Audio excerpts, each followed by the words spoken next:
Hello everyone, my name is N. And my name is Yeji, and this is Our Own Canon. We created this show as a way for us to discuss and debate pieces of art, literature, philosophy, television, film.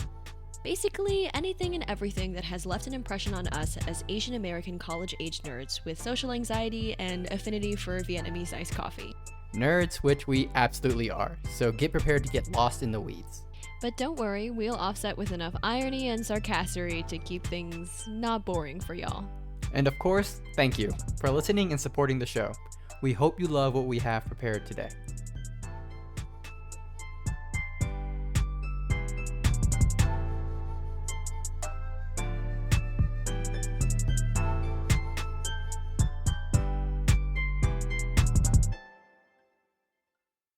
Alright, so 2 weeks ago, we started covering Superman Smashes the Klan, which is a graphic novel that was written from 2019 to 2020 by Jean-Luen Yang with the art by Guri Hiro, which is a Japanese sort of art studio that did a fantastic job.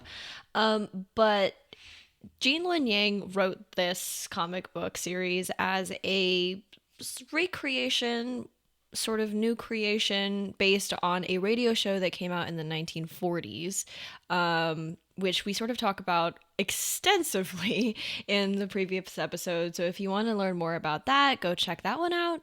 But today we're going to be diving into the nitty gritty of this book and what makes it so super awesome. And if you want some more context and background about the show, definitely go check out the previous episode. We talk a lot about the novel and sort of the general themes that are covered and things, so that will probably be important context before sort of going into the details about it. So, on. All right, awesome. So, top picks: Superman Smashes the Klan, Part 2. Do know it. I think it should be kind of obvious, but do know spoilers ahead. A lot of them. Yes, lots and lots of spoilers.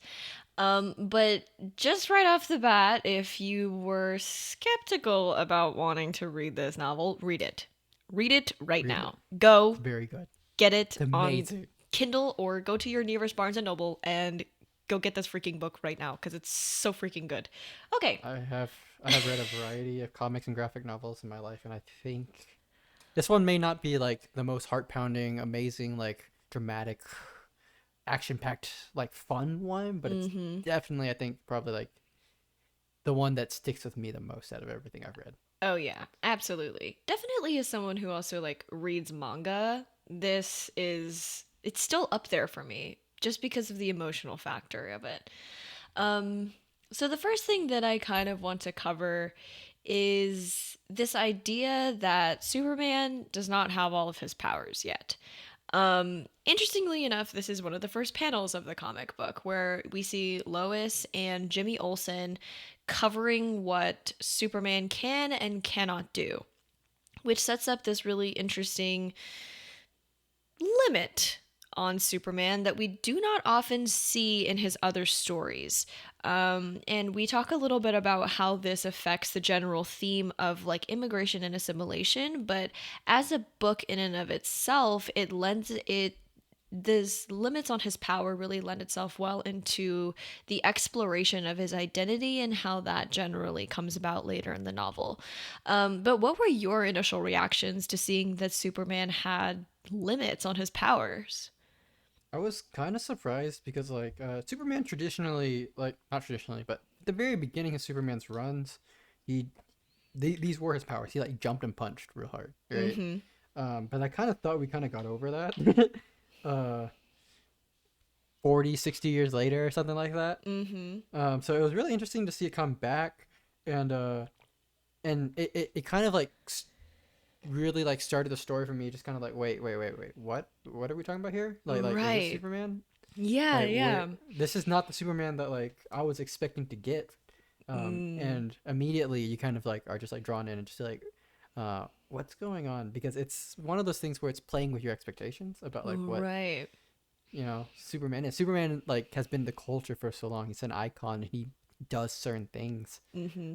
and immediately just to just like throw that out, you're like, okay, You're like, I guess we're wait in a for something different now. second. Yeah, yeah, no, I totally agree with you. I think that this definitely, like, I definitely had to go back and read it a few times, and it was something that I screenshotted to come back later to. But the specific quote is like, Superman has his limits. The highest he's ever leapt is 20 stories. It's not like he can fly.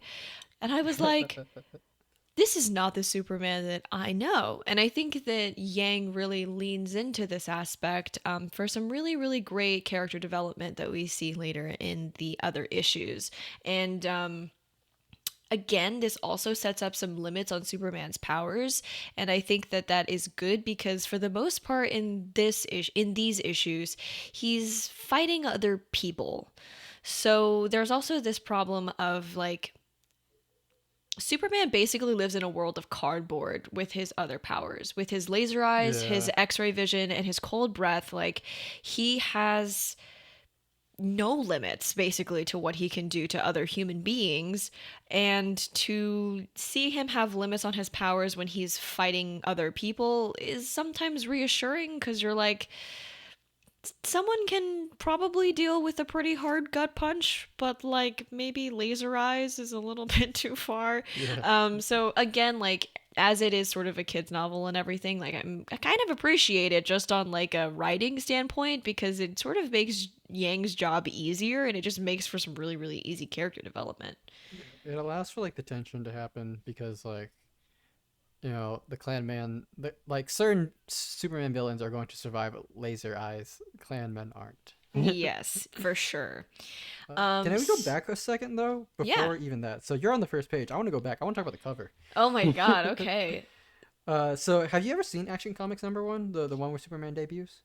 I actually haven't. Also, So do have the version of the book that is all three issues combined into one book, so I don't have the individual covers of the actual, like, of the uh, individual issues, but, you probably I. actually should. Normally, whenever they compile issues like that, in the very back they'll have like the covers and all the Let variant covers too, me which are just see. sometimes just really fun to look at. But Action Oh, Comics yes, number I do. Yes, I have cool, them. right? Yes. Look, it's like Oh, Superman and a little Asian girl I like on the cover. know. That's so It's great. cute. Yes, that's But awesome. even what's even cooler is that Action Comics #1, the original Superman like comic book that came out, actually has him in that same pose, like catching a car, like holding a car over his head, Oh, just like that, wow. right? So this cover is like not only just like a cool cover, but it's also like a direct homage to like that classic like Superman iconography, while also like incorporating like Roberta right there. Yeah. Wait, that's like It's kind of the cutest freaking thing I've ever seen. Um, yeah, I love it. I love Actually, it. there's actually like a variant. So when I was looking for this book, I was looking for physical copies of the book. I actually found a variant copy, but I actually didn't want the variant copy. I wanted this very specific, like the normal copy, because Hmm. of like that cool like interplay of the iconography. Right. Oh, that's so awesome. I'm so glad you pointed that out, actually. I don't think I would have noticed that or seen that if you hadn't pointed that out. That's awesome. No, yeah. And like this is just a testament also just to the artists. Like they did a fantastic job. There are these like little moments of where the characters almost seem to have like these micro expressions that it's fantastic, right? All in like two-dimensional art. It's crazy. It's so good. But the covers are just like the cherry on top for sure. That's so cute. All right, I'm sorry. Back to where you were going. No, please interject as much as you like because I am bad at staying on track.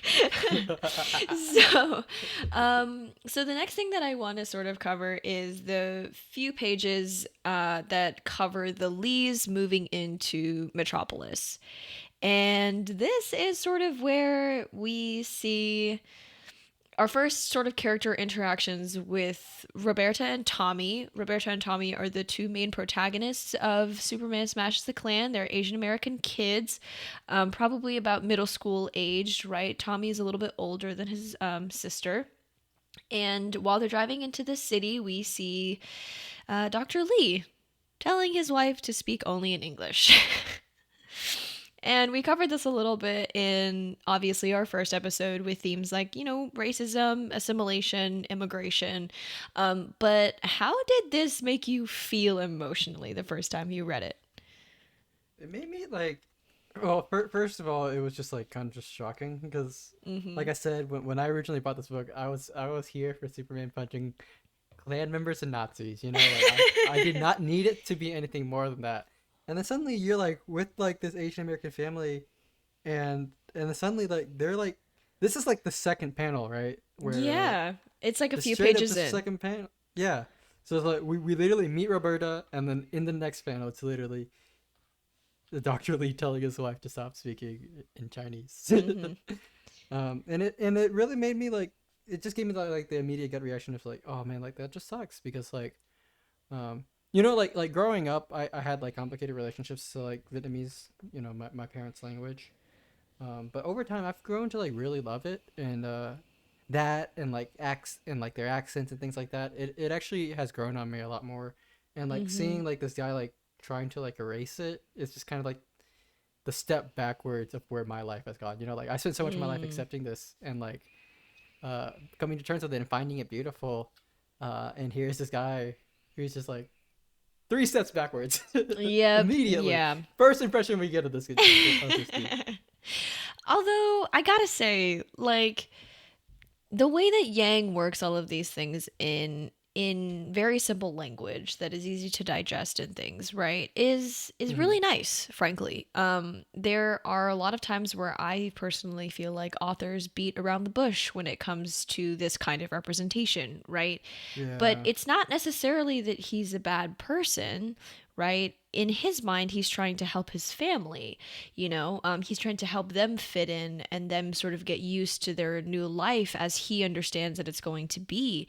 And it is obviously hard as an Asian American person to hear something that like you grew up hearing as well, right? Between your own parents or between other people telling your parents to, speak a certain way.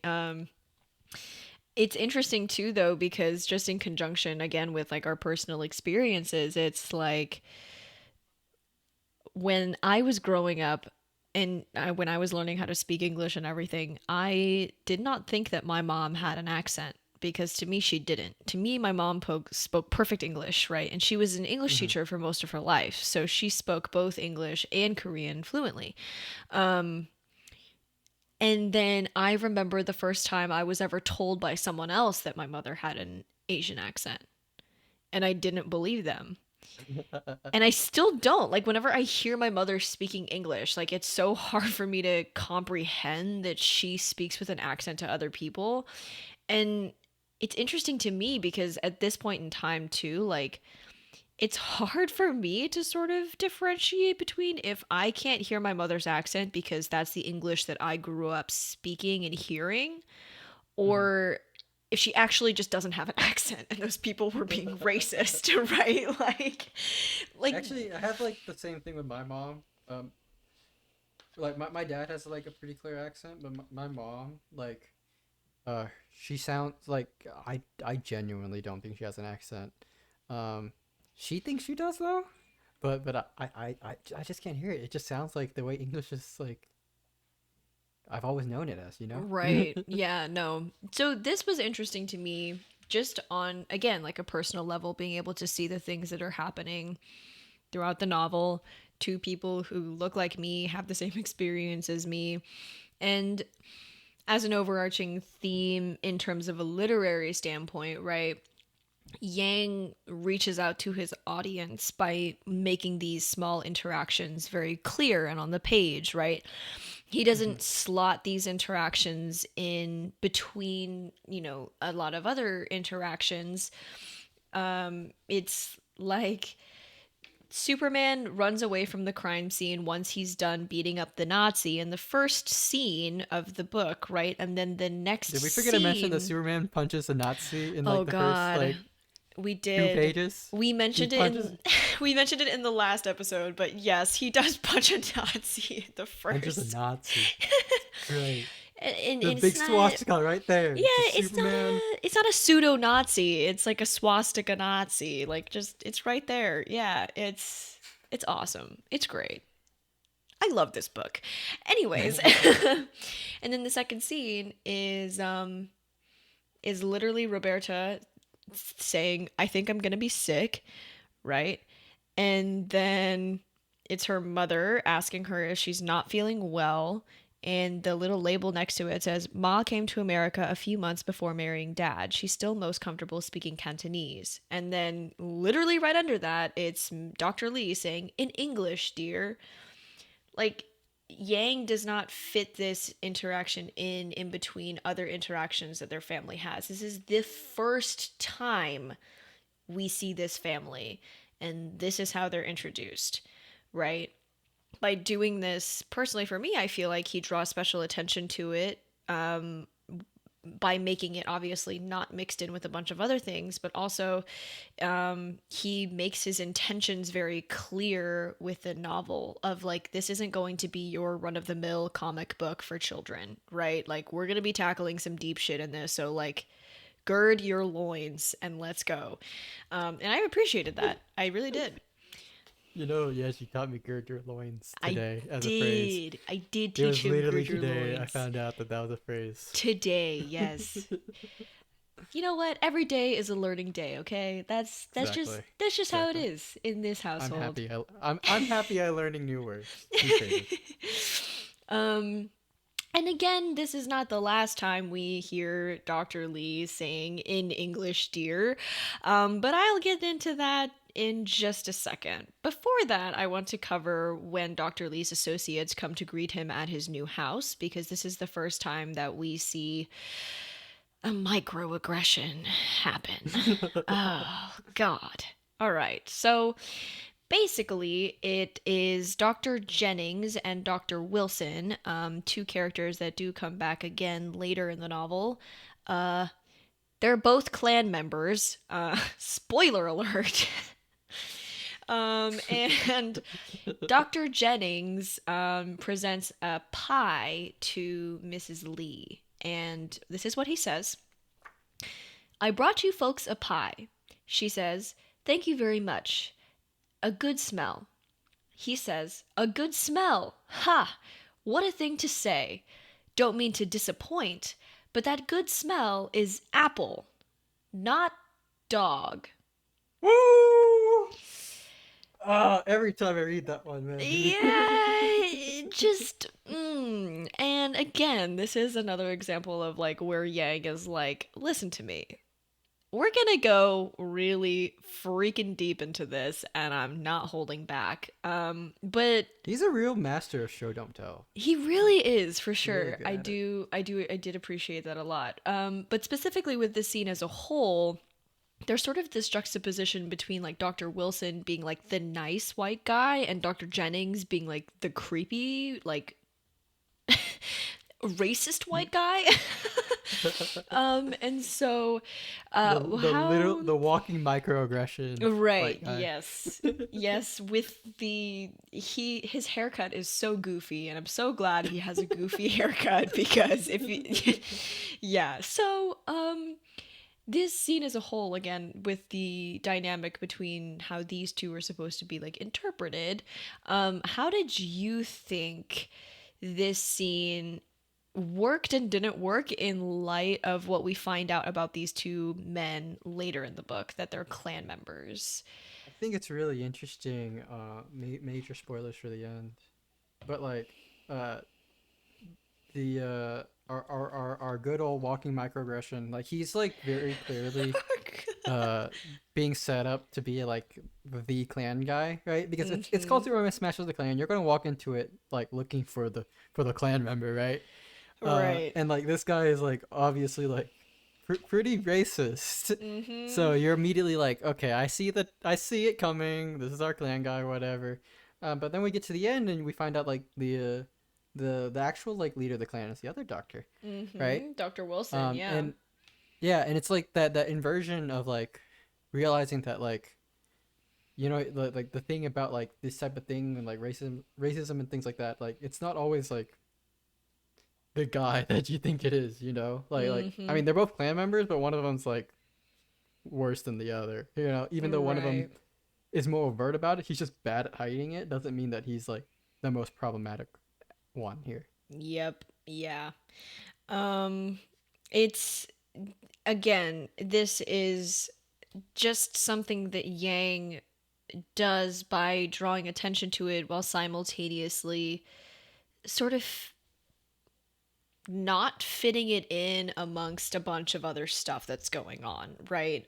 They just got to the house, and then immediately these two guys sort of come in, and this is the interaction that they have. This is the first interaction that they have as soon as they get to the city, and it's like, oh, great. Like, this is where we're starting. That's awesome, right? Yeah. Um, And it's like at this point where it's kind of starting to settle onto you, where you're like, oh, this is gonna be about like this isn't just Superman bunch of clan members. This is yo, shaping up to be something a lot more. At least this is where I started yes. realizing that. Yes. This is definitely where again, I I did sort of come into this novel with the expectation that it was going to be deeper than just the title implied, right? Because you were the Mm-hmm. one who recommended this to me. So I came in with it being like, okay, there's going to be like nuance and stuff here. Like, I get You should that, stop holding my words to Yeah. such value. It's gonna be a mistake at some point. It was already a mistake. No, but I expected there to be like layers and things. I'm like, what good book doesn't have layers? And then I got to here and I was like, oh, we got layers. We have some hot dish going on here. And again, this is a novel that is like the target audience for this comic book is people ages 7 to 12. And I appreciate Yang not beating around the bush with the insults that people hear when it comes to microaggressions and things like that, because it's teaching these children what not to say, right? If you beat around the bush with phrases and slurs and just things that are impolite and rude, right, then people are never going to get the memo of what not to say, right? But if you just put it right there on the page and you make it really clear, right, like the panel specifically that I was referencing, like, the good smell is apple, not dog. Roberta's reaction to that, and she's watching this interaction between her mother and this guy, her reaction to that is this Jennings guy is a real creep. Again, Indeed, like Roberta. it's I agree. yes, I agree as well, but like it's putting it right there on the page. Like, listen, kids, this is what you don't say, right? And again, I appreciated that. I appreciated that a lot. So from here, we go on to also just like a gem in between that was so they are invited to the Unity House, is what it's called. It's like this community center thing that Jimmy Olsen ends up inviting them to, which he is their across the street neighbor, as they find out. Jimmy Olsen is a Superman character staple. Like, he's in all the Superman stories, just like Lois Lane and everything is. And I think in this depiction, he's actually younger than he normally is, though I could be wrong, but he's about the same age as Tommy and Roberta. So he invites them to the community center, and just like it was just funny that he fit this in. But the Unity House is a community center started by, and this sounds like the setup for a joke, but it's not, a priest, a minister, and a rabbi. I thought that was really funny. And then right under it, right? It has Yes. the priest, the minister, and the rabbi, and they Yes. say in this order, "Holy, that Lee kid's got a rocket for an arm. You said it, Father. Holy. Holy." It's awesome. But So actually, in the radio show, so maybe in a previous episode of the radio show, they might have yes. established that the Unity House was a priest, a minister, and a rabbi. But in the part that I listened to, they actually never mentioned it. So uh, there's a chance that this was a Yang specific creation, and it was. I would be very just more props to it, man. But it's, yeah, no, that was awesome, and it gave me a really good laugh, and I thought it was very cute. But a few pages down, or not a few pages, that's like the next page, yeah, right after that is Roberta introduces herself to another young lady who asks her, "Wait, the pitcher must be your brother. Are you Chinese or Japanese?" Roberta says, "Chinese." The little girl says, "Oh, thank goodness. I've never met a Chinese before. Up close, like this, I mean. Your brother's spectacular. You think it'd be okay if I go say hello? How do you say hello in Chinese?" And Roberta goes, "Ni hao," but we speak English too, obviously. And again, this is a Can I interject a funny story masterpiece. first? So when I was a kid, I forget what grade it was, but I was like literally asked in a lunch line, "Are you Chinese or Asian?" Oh, no.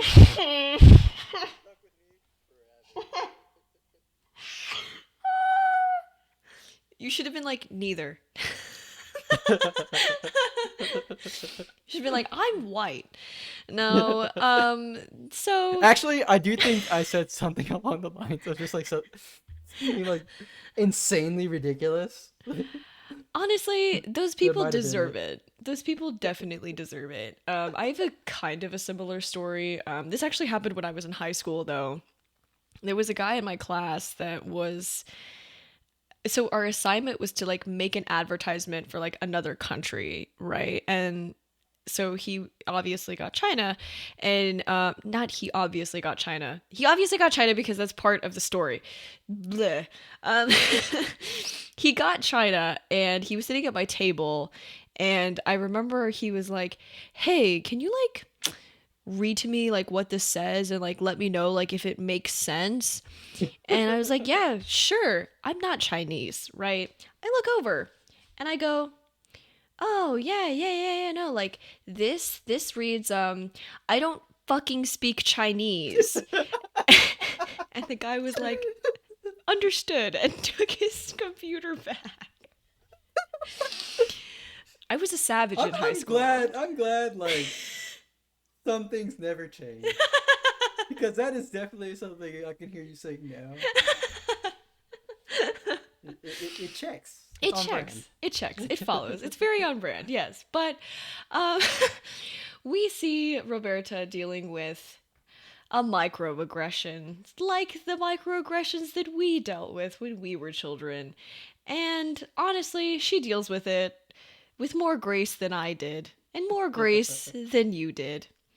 And so, the thing that I really sort of want to draw the most attention to, that I thought was really interesting and actually pretty subtle, was the little girl asking her if they were Chinese or Japanese specifically.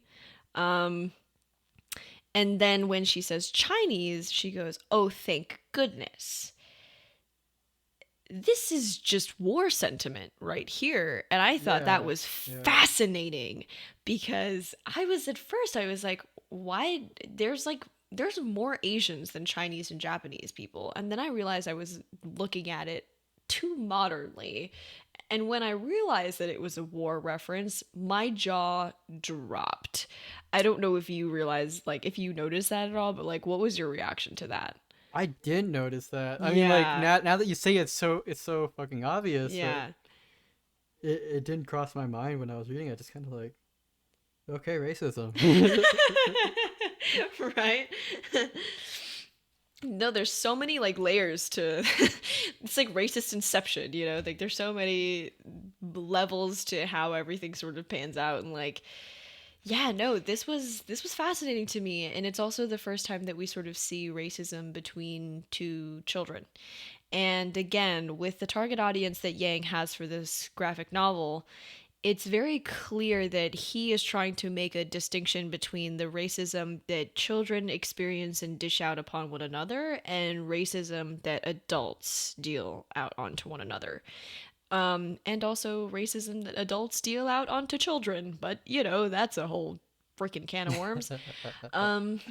But specifically, the thing that was so heartbreaking about this is that no matter how you swing this, at the end of the day, Roberta was trying to make a friend, right? At the very beginning of this page, she goes, "Jacket or no jacket, you can do this, Roberta. You can make friends." And that is heartbreaking to me, right? Is that racism or no racism, it's hard to make friends. It's hard to be a young person in a new city, making like wanting to fit in and join the group and be a part of something. And this is how she's met. This is the first interaction that she has with someone that's part of the Unity House is a microaggression, right? Yeah. And And yeah. I think like Roberta is like very specifically coded as having like a lot of like social anxiety. Something that I think Yes. both of us, we talk about it literally in the intro every week. um, and it's like really relatable to like, understand the conflict of like not only having to deal with like anxiety, but also having to deal with uh the racism, like the microaggressions don't make it easier. They really don't. Mm-hmm. And getting to see a character, I wish I had a character like this when I was growing up, because like something like that is just like super relatable, and like, but you never have the words for it, Yeah. growing up the way we did. No, yeah, and I think that again, like the overt representation of this novel is one of its greatest strengths. And Yang does a very good job about making these experiences, however specific to Asian Americans, right?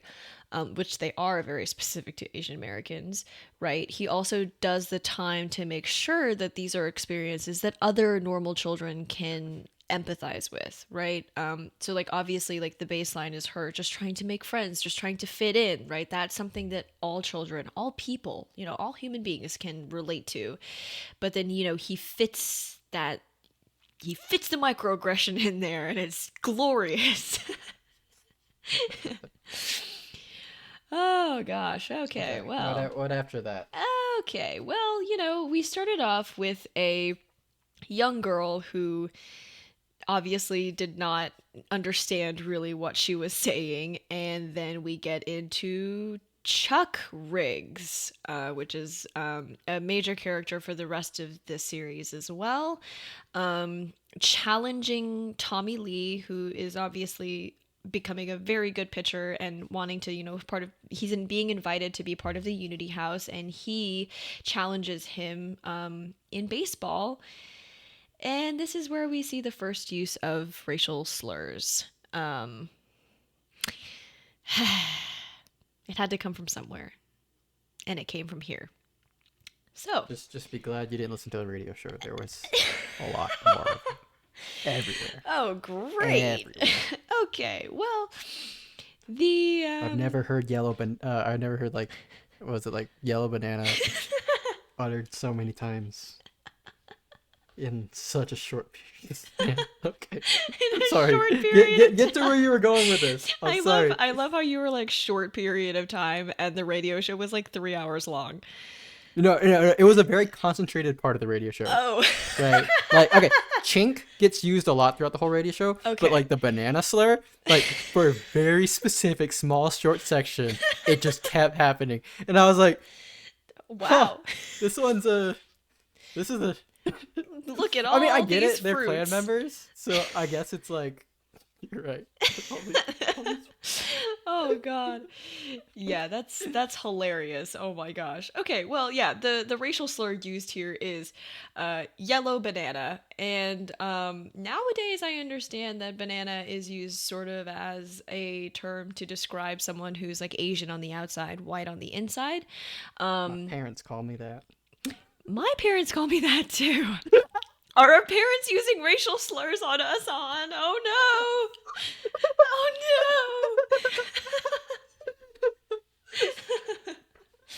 Oh my god. Okay, well, yes, the first slur that is used is yellow banana, but then we get into China boy, which is a iteration, sort of subversion, multi-use of the term Chinamen or Chinaman, which is also the title of a novel by Maxine Hon Kingston. And that's a slur. That's a slur, right? It's it's very interesting too because when Chuck is told to watch his words, he said China boy, right? He goes, "You Hmm. saw what happened, Reverend Lees. That Chinese kid beaned me." So we see the difference between calling someone a China boy and a Chinese kid.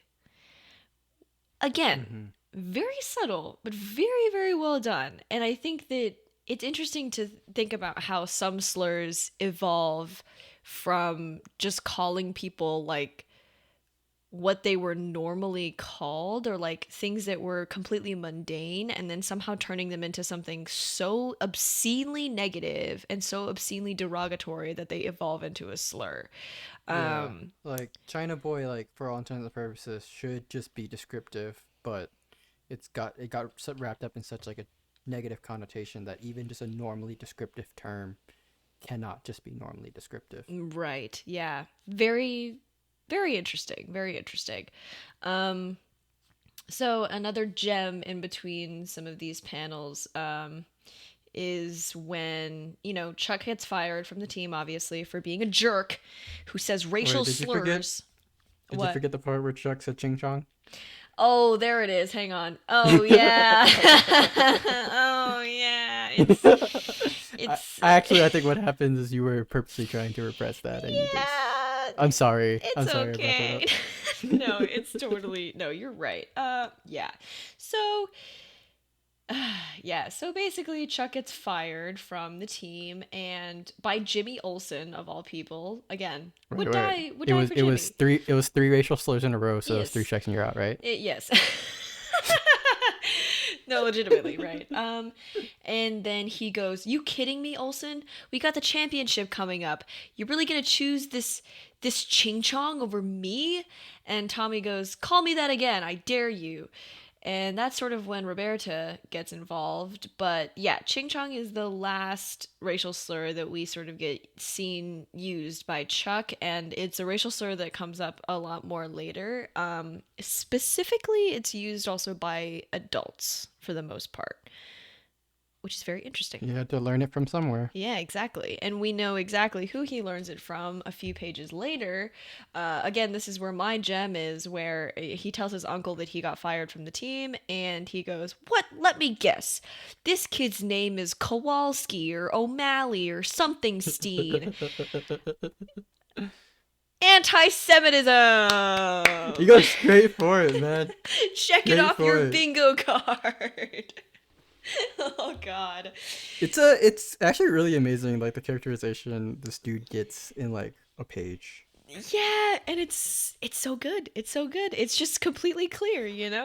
And then a few pages after that, we find out that his uncle is indeed the Grand Scorpion of the Clan of the Fiery Cross, to burn away America's impurity for one race, one color, one religion.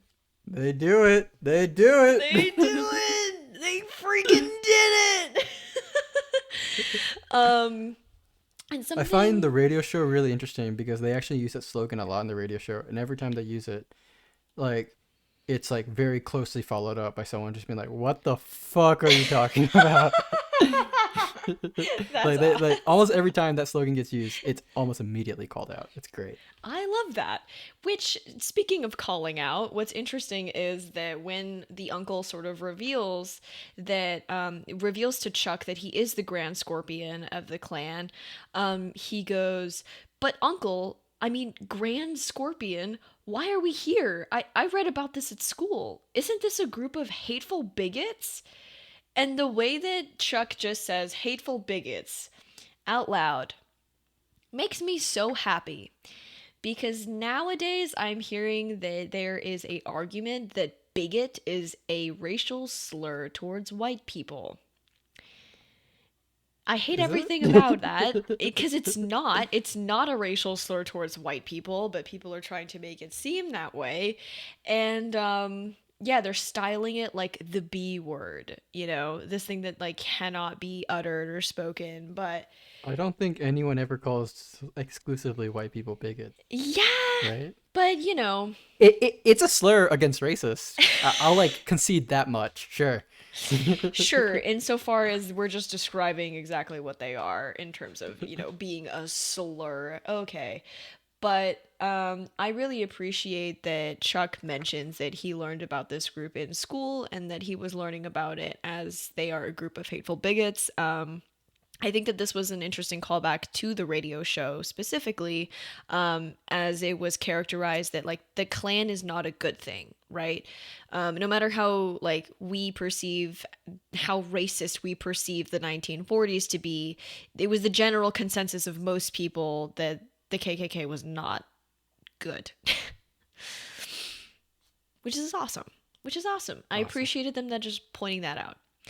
Um, Also, for the radio show specifically, do you think that because obviously this is a graphic novel, right? So we sort of see Mhm. the intensity of what's happening and like how many people are involved and all of these things. Do you think the intensity comes across the same in the radio show, or do you think it comes across like differently? I mean, It's obviously different. differently, but like how differently? In the radio show, the Klan members get a lot more time to spew ideology, Mm.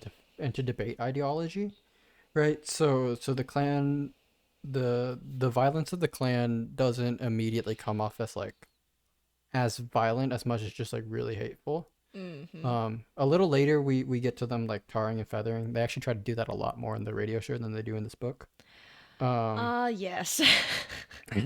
yeah, but it feels a little more like benign in that way, in which is like a lot of ideology rather than like just straight up violence. Whereas like in this book, you like see the people chanting, you see the actual like cross burning and things like that. Mm. Uh, you get to really feel it and see it rather than just like hear it being debated. Whereas like in the radio show, actually in the radio show they don't even that scene where the leads see the cross burning in their yard, that doesn't even happen in the radio show. It happens off screen Oh. or off stage, I Yeah, guess. off screen. Yeah, Fair like enough. literally they just wake up the next day and it's like, oh, that's a thing that happened yesterday. Oh shit. Okay, okay. So like Interesting. yeah, Well, the speaking of cross burning, wait, can we before we get to cross burning, the yes. page in which Clark Kent wakes up and he goes into his living room, dining room, and he sees like his parents, and then they turn out to be aliens, right? I Oh, really this was the yes. point. This was the point for me where like things started really clicking, my gears started turning. Because a little bit before Clark Kent looks in the mirror and he sees himself as like this like weird green thing, and you just like kind of think that's weird, right? But it's at this Yes. point where he sees his parents like as these green people, and then they start speaking a foreign language, and like immediately your head goes, oh shit, they're aliens. And then knowing the context of the book with all these immigrants, right? The book doesn't even have to spell it out for me. Immediately, I'm just seeing the connection, right? It's Right. like, oh, they're aliens. Wait, there are other aliens here too, and those are the Asian Yes. people. Yes, yes. No. I was actually going to bring this particular part up specifically in conjunction with when Roberta is talking with her mother, right? We see this very Mhm. extant connection between culture and identity and fitting in and placehood between these people and with their parents in particular, which is something that we touched on a little bit in like Always Be My Baby as well, but the way that like Asian American people interact with their parents is very crucial, and it's a huge part of our narrative and our canon as a whole. And so it's really interesting to see how complicated Clark Kent's background is when it comes to where he came from and how he feels about it. Because again, Superman in the comic is not the Superman that we generally know of in like modern times, right? Like he doesn't have all of his powers Mhm. and everything. So this is just another layer on that cake where we're figuring out that like he doesn't actually know that he's like from another planet, planet. really. And even though he knows it, like he knows it because he heard his parents sort of talking about it, he hasn't accepted it at all yet. And and again, like the reason that he sees his parents as these things that are alien so different from him is because he hasn't accepted that, right? Hmm. And then the next, sort of scene is Roberta talking with her mother, right? Talking about accepting a new place where you know all of the secrets within it, right? She says, if you learn enough secrets about a place, it becomes home, right? And having these two scenes side by side was, I think, very, very monumental because one, not only does it parallel Superman being an alien and being different and basically being an immigrant and, having the same experiences that a lot of people of color do, it's also paralleling this really, really great theme between like parenthood and personhood and how those two things sort of interact with one another. How did you feel about the way that Clark addresses his family sort of at the beginning, right? Like who are you? Like what are you? Like this is so weird. Like you have to be a dream, like all of these things. I kind of found it like I was like, "Damn, those are your parents, bro." Like, come on. Well, to be fair, he doesn't like they look nothing like his parents that he's known growing up, right? These are Yeah, completely different looking. I would freak out, frankly. Is where I'm going with this. that's The true. fact that he manages to sit down, have a conversation, and eat breakfast with them is frankly more than I think I'm capable of. You're like, I would pass out. Yeah, it'd be over. For also on the next page where like Roberta's speaking to her mom, and after her mom leaves, right? So they're having the whole dialogue in Cantonese, Yes. right? For those who don't have the book, Cantonese is just written in red. We're not actually reading Cantonese here. Yes, no, It's we just are not. English, but it's red, and that's how it's coded as Cantonese. Yes. But her mom leaves, and then like there's a panel of her like in the bed, and she like sighs, right? But that's coded in black, right? So that means she's like sighing in English, which is like a pretty weird and consequential thing. But I also think it really hits home to something, in which is that no matter how like different Asian people feel or perceived or are, we Asian Americans are Asian Americans, right? Like Mm-hmm. her most like instinctual, like unconscious moment, she's just sighing, right? It's Mm-hmm. coded as like English, and I think it's a Yeah. small detail that I think is really cool. Yeah, that's actually really interesting. Not to mention that, like, when Clark is talking to his parents, the dialogue that they're using is in green. So they're Hmm. also speaking a different language. Yeah, no, that's really good. I actually didn't notice the Psy thing. That's actually a really, really good point. How, like, these two parts of your identity are inextricable, no matter, like, how hard you try to maybe accept one or the other side. Like, you're two things simultaneously. Hmm. And then the Klan is burning a cross in their front yard. Full page spread. You're like literally, Check it it's off your like super bingo dark. card. Yeah, it's super dark and like nothing's really like happening too much, and then you turn the page and it's like full page spread. Burning cross. Yup. And Klansmen in a then circle. with their hooded hats, with their pointy caps, and their long robes, and It's straight terrifying to me. yeah, it Like is straight as terrifying. yeah, it's amazing how like this art style is pretty like childish looking and cartoony. Uh, but then you have like this moment where you just, like see a cross burning, you see like these like hooded men chanting outside. And it just hits me. It's just whoa, Yeah. whoa. Yep. Yeah. No, for real. I also think a really interesting detail on that panel specifically is that they are all wearing like normal civilian shoes for the most part. And like this is actually how Roberta notices that Chuck is there in the group is because she noticed he was wearing red boots earlier and she notices his red boots. Hmm. But there is specifically with this scene the first time that we ever hear the word alien actually, said by someone and written down is when the Grand Scorpion is addressing the Lee family. And again, these all sort of tie back into the two scenes previous, right? Where like Superman's interacting with his alien side and everything, but it's never actually explicitly said that that there is this parallel, you know, it's just sort of drawn for you, and it's really, really well done. But yeah, the first time we ever hear the word alien is in this particular race is a perpetual, unchanging, and unchangeable. Yeah, unchanging and unchangeable. Thank you, Grand Scorpion. That's very. You're tripping over the racism. It's not the Oh words, it's the God. racism. Oh God. Is a perpetual, unchanging, and unchangeable alien element that can never truly be a part of us. And that's just so good. That's so good because, again, he is showing and not telling, right? He's making it Hmm. clear that this is the analogy that he's drawing without being like, oh, look, see what I did? I made Superman an alien, and aliens are also immigrants. Look at this. Look at this. Look at how cool this is. You know? It's awesome, though. And then, of course, right after that is Dr. Lee telling his wife to speak English again. God damn it. Yeah, I love how he's just like, they've got the wrong idea about us all. I'll go out and explain it to them as they're burning a cross in his yard.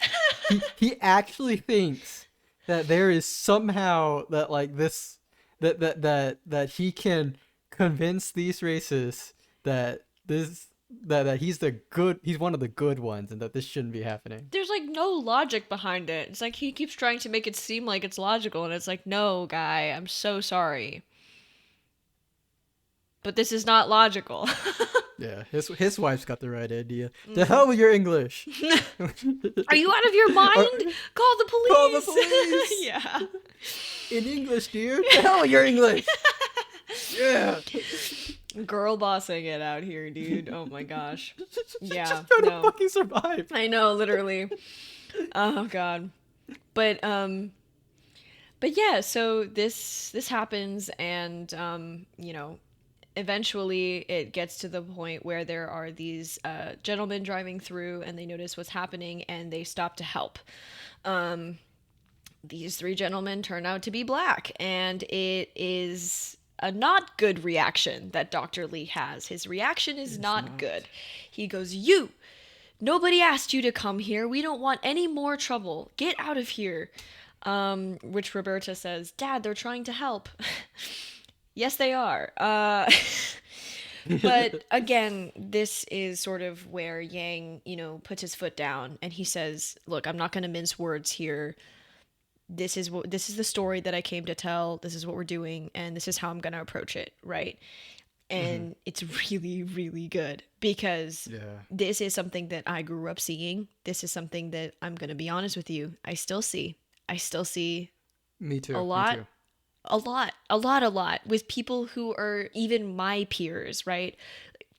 Asian American kids that I grew up with having these sentiments, not only because they've heard their parents sprouting it or whatever, not that their parents didn't sprout it, but in high school, in college, even, it breaks my heart, honestly, because we as a group of people have so come to this idea of, you know, we need to like be with our own, right? And protect our own. And even when we're not with our own, we still have this idea of like trying to protect the group from something that doesn't exist. And it's like his attention is so in the wrong place right now, you know, but he's still like, no, like this is the enemy, like this is what I'm trying to fight for, like you're the other, like I don't want you here. And it's like, dude,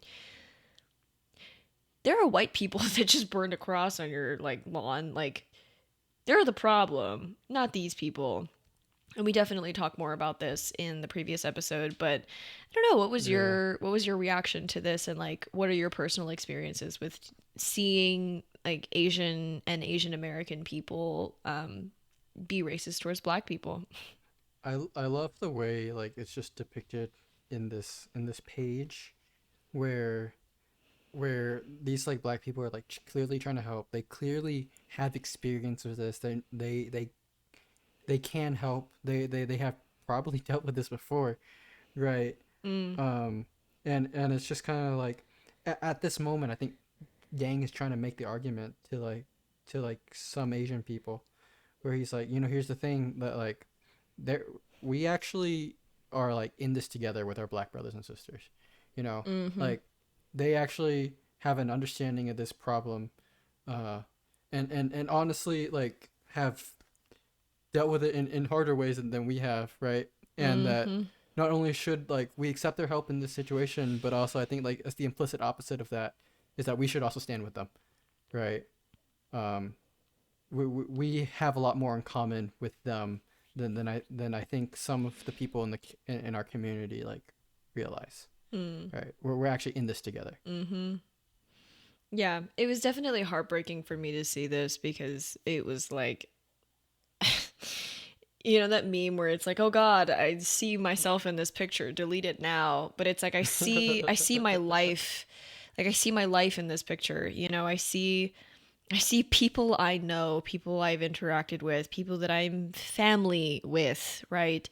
Hmm. Having these reactions and saying these things. And it was like, oh God, like, oh God, it's too accurate and it's so I think painful. this is actually the point where I like put down the book because I was at home at this point. It was like summer break or whatever. I think this is the point where I put down the book and I was like, hey, like I like go downstairs and like where like my family is, where my family are, and I'm just like, Mm. hey guys, like let's talk about a really amazing book. Yeah.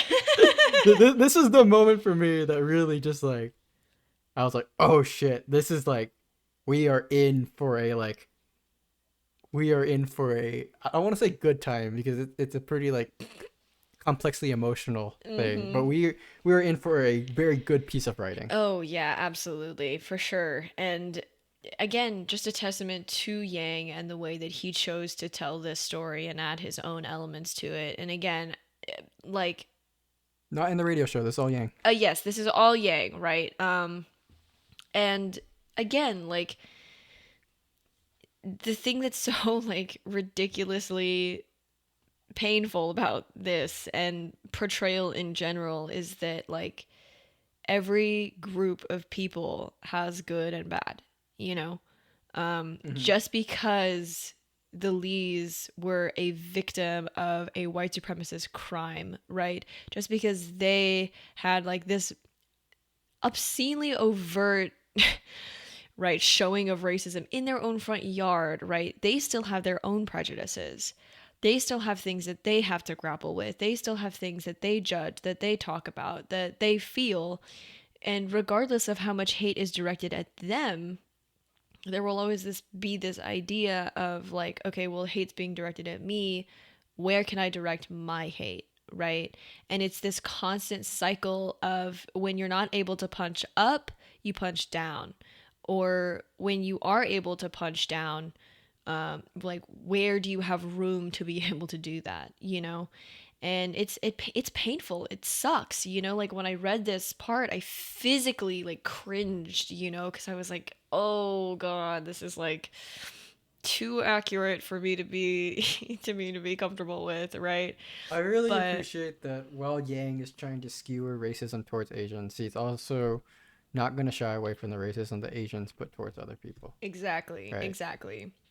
And again, I think the best part of this page or the best line in this all is that he's like he one of the guys turns to his friends and he goes, apologies, but can you fellas find your own way home? I need to stay.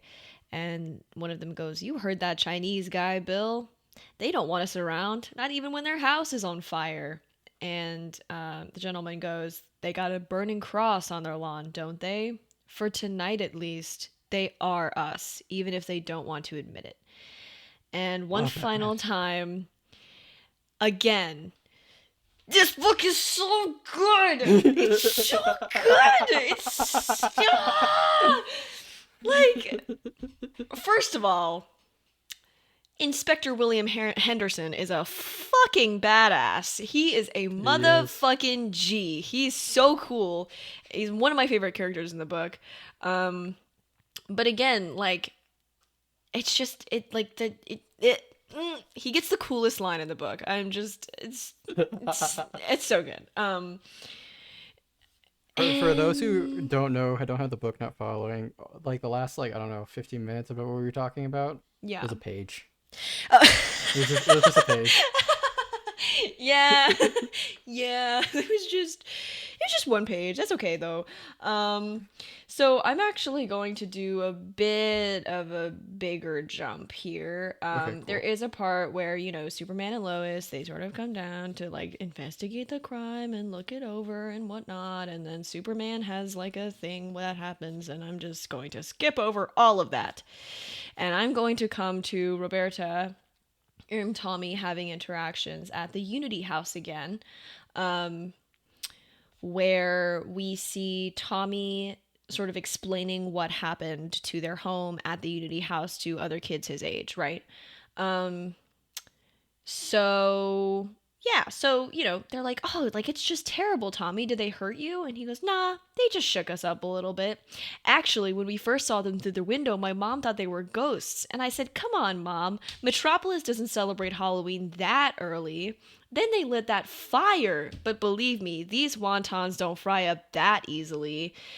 And, again, I see myself in this picture and I hate it. Please delete it.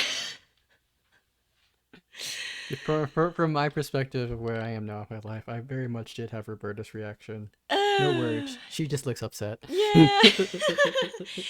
But I mean, growing up, I had moments where it was easier for me to pick fun at myself and my group of people than it was for me to, again, like it was easier for me to punch down and punch around me than it was to punch up, right? So again, Mhm. Tommy, instead of being like, yeah, it was fucking awful, like that group needs to be taken down immediately. Like my family and I were fucking terrified. Like it was awful. He starts making jokes about the whole situation. He jokes about his mother's like he jokes about his mother having a serious reaction to it, which I thought was very interesting. But then he says like wontons, which again slur kind of, like using sort of a word that would probably be used to make fun of him as this thing to Yeah. make a joke out of. It might And not be a slur, but it's very racially encoded. it is very racially encoded, right? And Roberto's reaction to this is, did he really just call us wontons? The creeps underneath those hoods could have been anyone. They could have been from these kids' families. Heck, they could have been these kids themselves. But Tommy's too impressed by his own jokes to even think about that. And I'm going to be honest with you, this is another time where I think that Yang cuts through the obvious like racial sort of commentary and makes it into something that every kid can somehow relate to, right? It's not just that Roberta is upset that like this was a very racially coded crime and my brother is joking about it and that fucking sucks, but also like I'm not impressed by his jokes, like I'm not impressed by the way that you're trying to just lose your identity and fit in.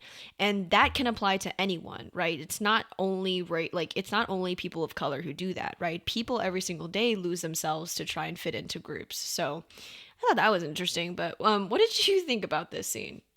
I think it's really interesting too, in that like Tommy's not like encoded as like a bad dude, right? You're never supposed to No. think he's like particularly like 100% wrong. Yes, So no. like, and that's kind of how I feel towards it in general, where it's like, yeah, I don't particularly agree that we should like do these type of things and make fun of our own race like that, and like play it for the types of laughs. But I also kind of understand why people would do it, and I don't particularly. It upsets me a little the way it upsets Roberta, but she never thinks he's like straight up a racist or a bad guy for it, even though it does upset her. And like that really like nuanced what's the word, reaction to that, I think is really interesting. Mm. Mhm. Yeah, no. It's hard. It's hard to think about Hmm.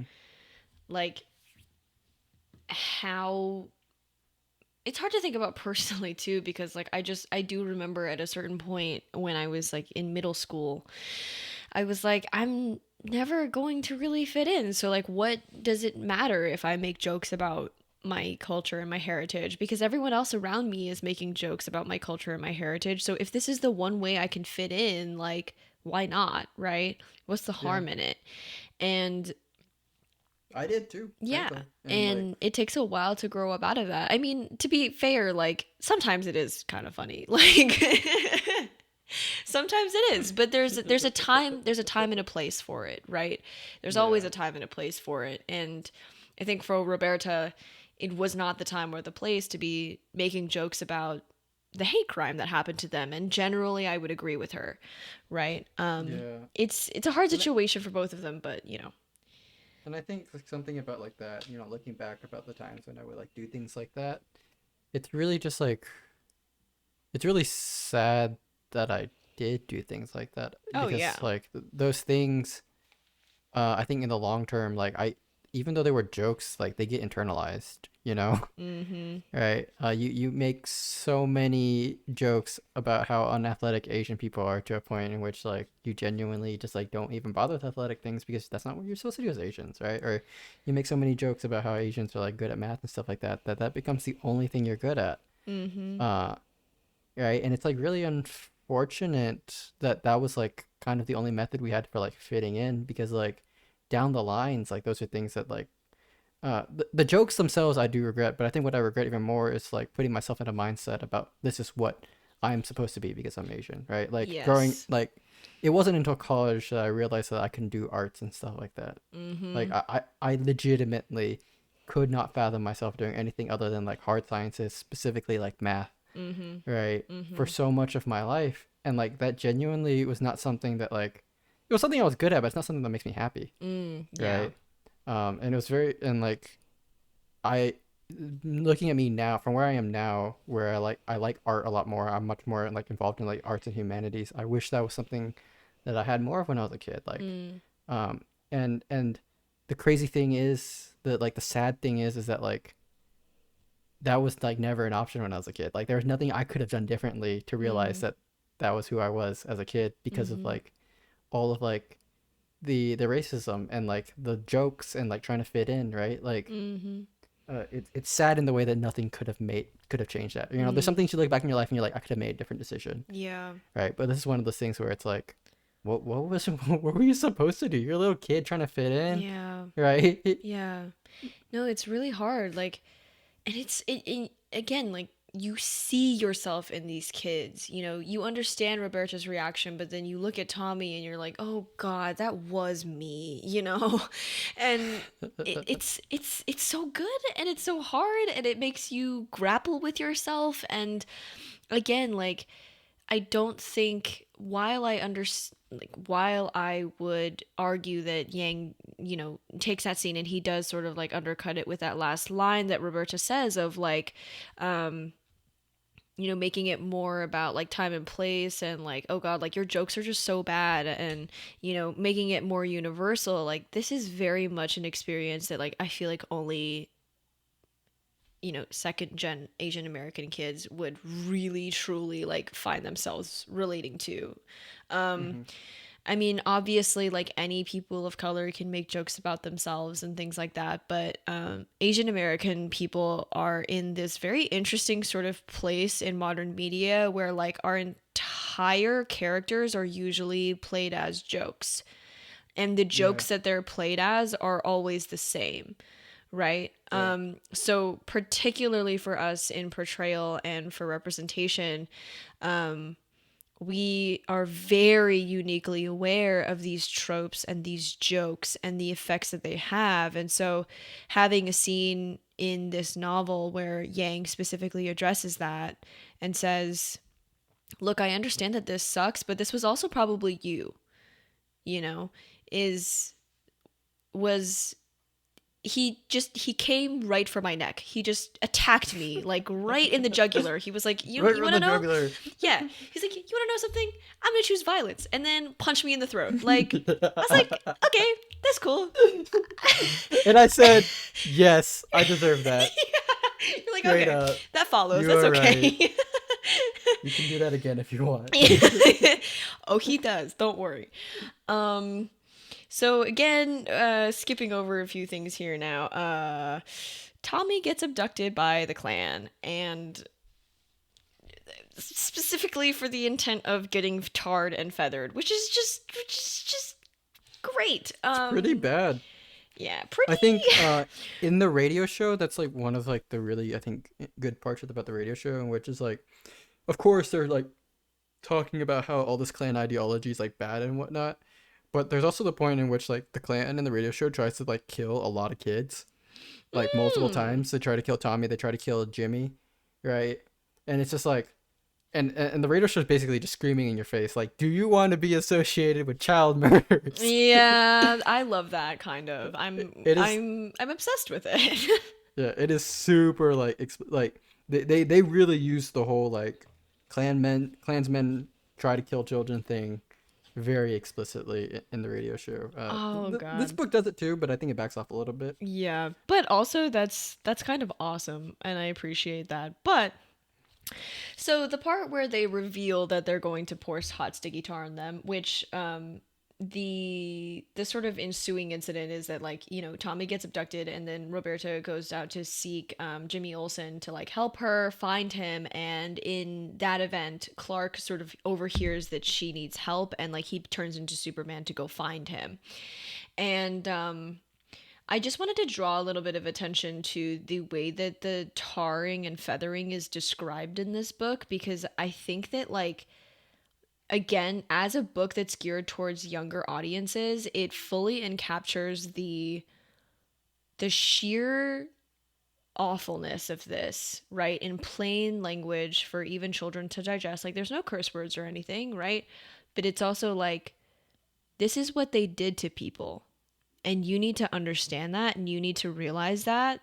And we're not going to hold this back from you because you're a child, right? This is something that Mm-hmm. you need to hear. This is something that you need to realize happened to people. So I'm going to read this part because I think it's fascinating. And I'll let you chime in on what you think about like the description and the language used here because I personally think it's awesome. So the Grand Scorpion goes, first, we'll pour hot sticky tar on you. Some folks die from the burns, but you're young and sturdy. I expect you'll survive. Then we'll roll you around in a pile of feathers, and the tar will glue the feathers to your skin. After that, you're free to go. But I can't imagine your family wanting to stay in our city after they see you made up like a chicken.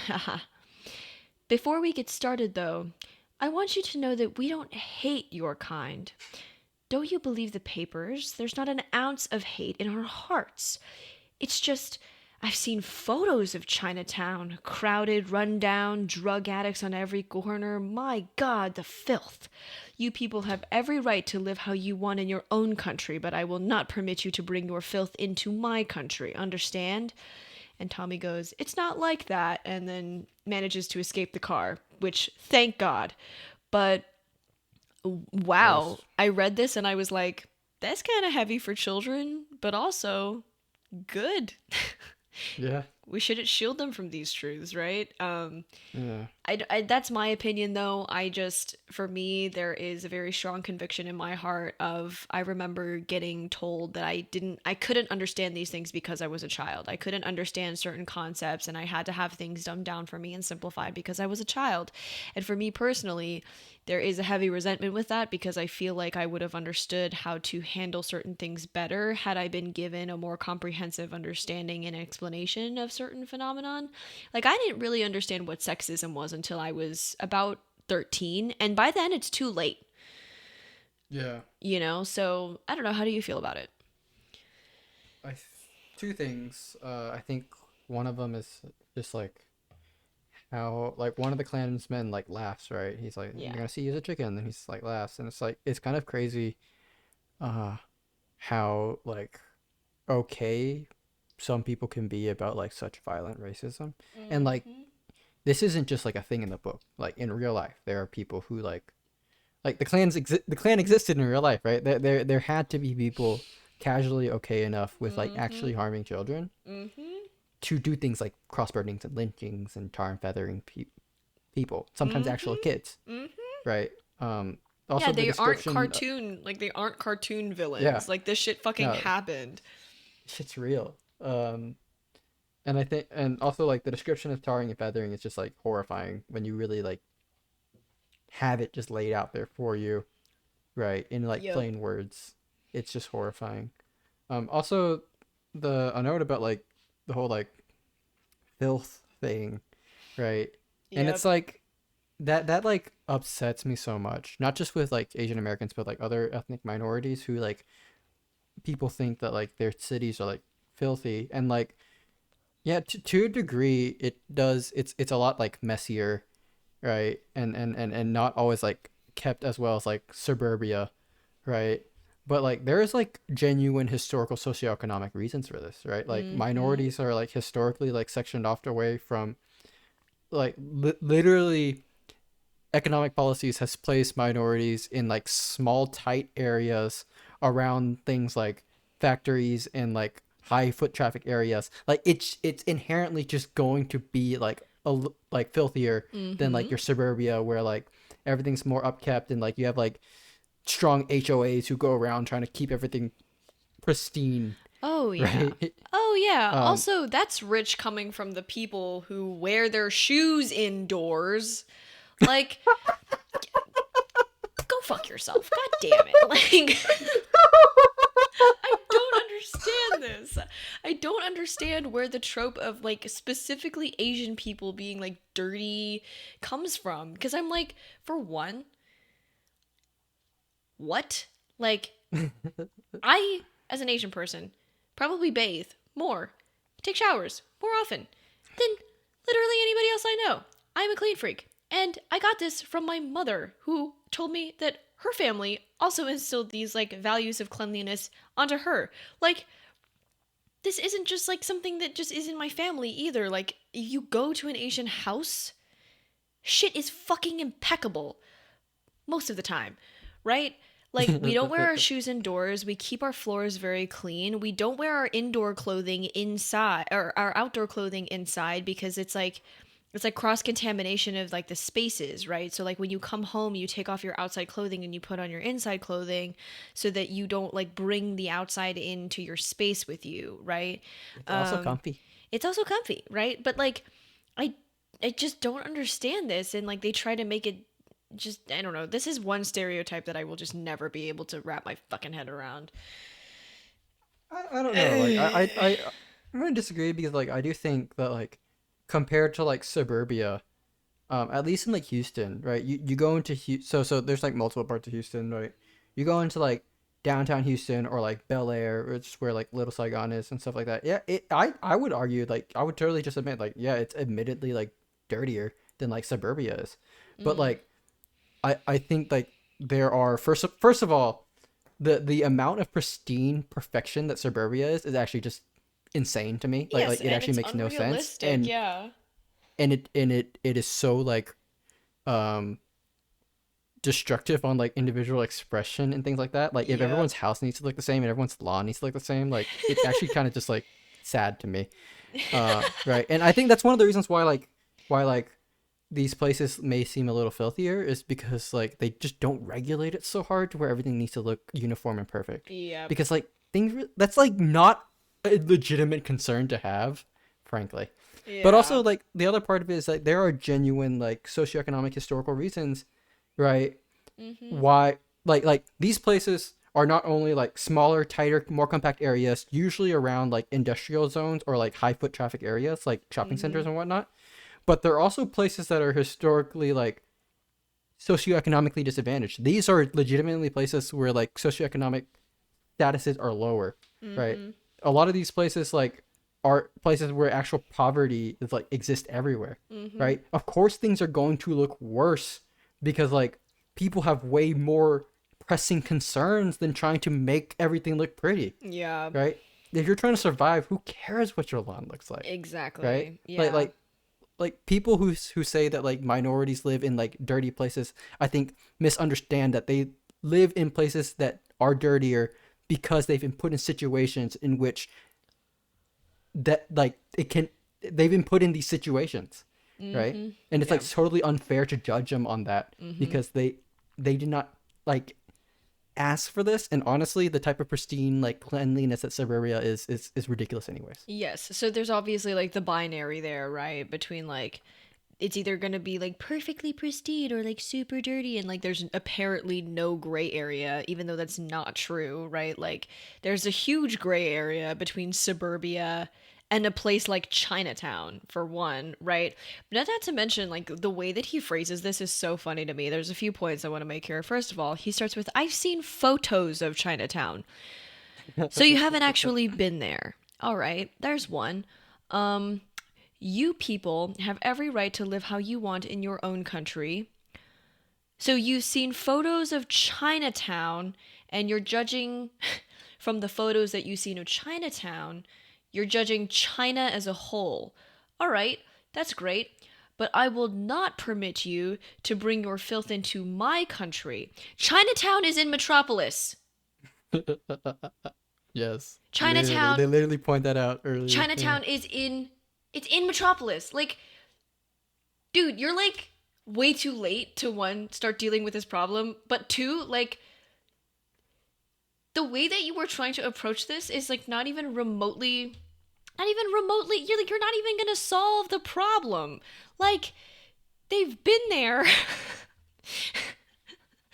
I just don't understand this, you know? But Racism it's doesn't make like sense. but That's it's just like it. but the other thing too is that, like, I know that Yang wrote this, so it's like this isn't these are his words, right? Hmm. Technically, right? And he's doing such a good job at like because it's fucking hard to think this way when you don't think this way. I don't know about Yeah. you, but I could never write something like this because it doesn't make any sense to me. You know, there's like three whole paradoxes in like two sentences, and Yang is just like, yeah, this is how people thought and it's fucking accurate. And I'm like, yeah, that is accurate. How did you do that though? How did you make something that you've never like felt before, that you don't feel on a regular basis? How did you make that like logically follow for someone who would feel like that, and then make it also not make any sense in the same way that someone who actually does believe these things wouldn't make it make any sense? Like, that's Pretty crazy to good. me. Like, that is such a testament to his good writing. And I don't know. I don't know if he got those two sentences from someone else or whatever, but like that was crazy to me because I was like, I could not do that no matter how much training you gave me, because it doesn't make sense to me as a person. So We are I also philosophy people, so things oh that don't yeah. make logical sense do bother us innately. You're like Maybe that's part of the problem. yeah. Maybe we're just not built for writing this We type did of too much works. logic at too early of an age, and so now we're just screwed. Yeah, All right. so Is that was there anything else in this issue you want to talk about? so um we are sort of like in the middle of everything that started happening overall, and I sort of wanted to I gosh, I have like so much more things I want to talk about for this. Okay, so how about we're at the end of this issue, right? Or we're done with Yes. this issue, right? Yeah, we did like 1 and 2, Okay. I Well, we're still on think. one. Oh, we're So let's still take a on break. 1? Yes, we're still on one. Are you Let's kidding? take a break, and then we'll come back, and then we can get on two and three. Oh my god. Okay. So we are at the end of season series issue, Issue. whatever you want to say. One of this absolutely amazing series, and basically it is Superman just coming in. He finds Roberta confronting Chuck about where her brother is, because he was abducted, and the issue ends with him running to find Tommy. And so chapter 2 is it's a doozy. It's a little bit more action packed, I think, with with Superman kind of starting to show off his alien stuff. He sort of realizes for a second there that he has like X-ray vision, and it's actually really cool the way that it's drawn. He saves Tommy, so Tommy's okay. Yay! Woo! Tommy saved. Tommy saved. Uh, Yay! Okay. And then all right. So, this is sort of where we get into the conflict between Chuck and himself, which I believe is a huge sort of cornerstone in the actual radio show. But yeah. yeah, If anything, I think it's even more prominent in the radio show than it is here. yeah, for sure. And Chuck is sort of grappling with the fact that, you know, obviously his uncle isn't a good person. And that's a very hard truth for him to sort of confront. And there is there's this really great moment, and I'm only gonna touch on it for a sec, but like, obviously, Inspector William Henderson, my man crush, love that guy, right? He's driving the kids back home, and he tells Chuck, "I'm gonna come by in the morning, and we're gonna have a chat." And he goes, "Okay, by you?" And Chuck goes, "Yeah, I mean, yes, yes, sir." And that was great, very subtle, but very good. Um, Tommy's in the hospital. Superman keeps seeing aliens. Aliens that are his parents, right? And then we sort of get into the nitty gritty of Superman being an alien and what that means to him. So he Mhm. has a flashback to 1926 where there was a situation earlier where he sort of uses his powers in front of two boys who bring their mother into the situation, and they call the police, and the police, the police lets him off because he's like, come on, you're not possessed by a demon. There's no way.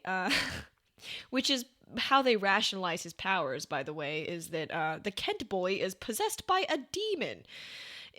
Saw him perform all manner of supernatural devilry, which is just great because the religious sort of symbolism there is baked in, and I appreciate that. To be fair, this is the DC universe where John Constantine does summon and fight devils and demons. Yeah.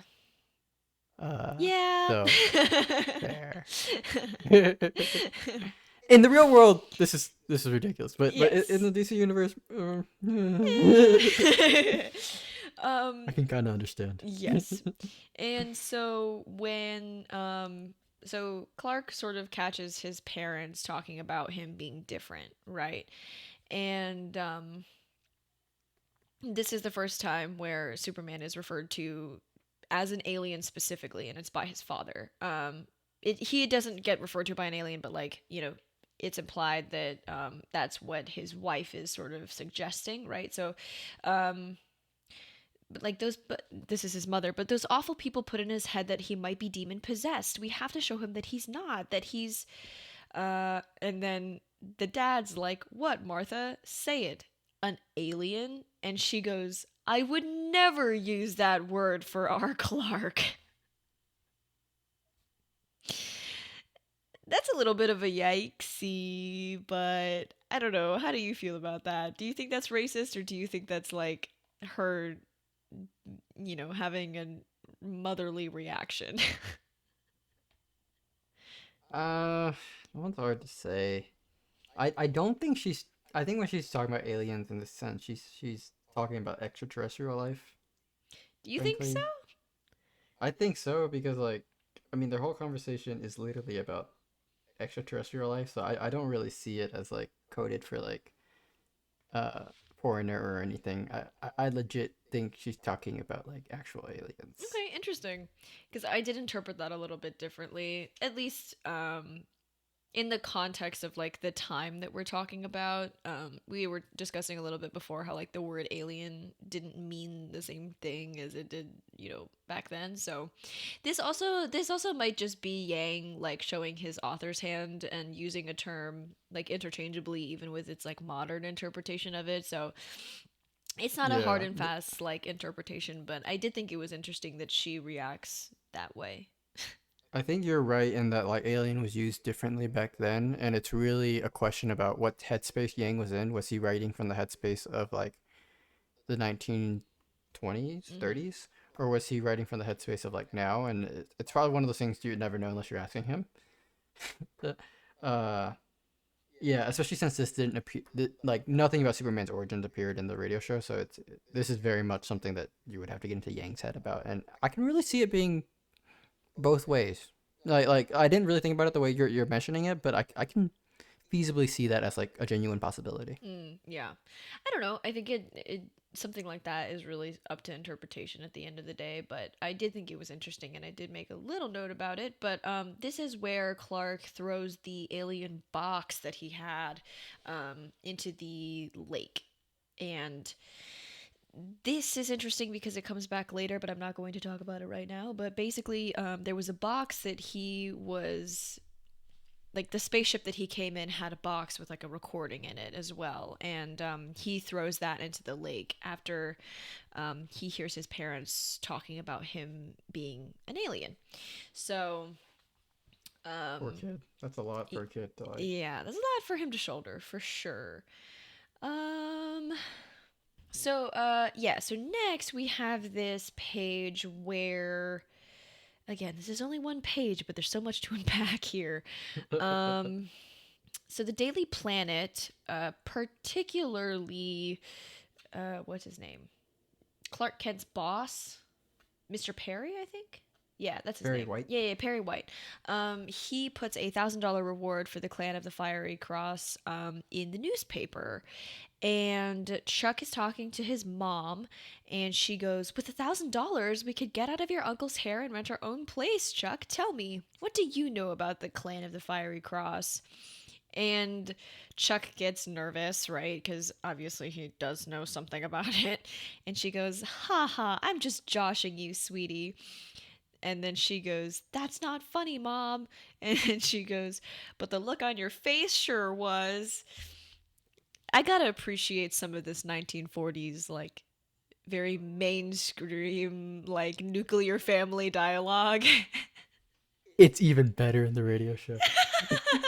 In the radio show, Chuck brings in the newspaper. He's read it when he went and fetched it. Right. Yeah. He brings it in, and his mom's reading it, and she's like, and she and the newspaper. Okay, so it's a little bit different. The newspaper is asking Chuck specifically. Is like, there's this kid who ratted out the Klan the other day. I need to find you so we can like go save Jim Olsen and Perry White.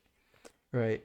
And the Ooh. mom and it's like, please come be brave and talk to us again. And the mom's like, if I had a son like this kid, I would be Ah! so disappointed and I would kick him out of the house for being such a coward. Ah! Right?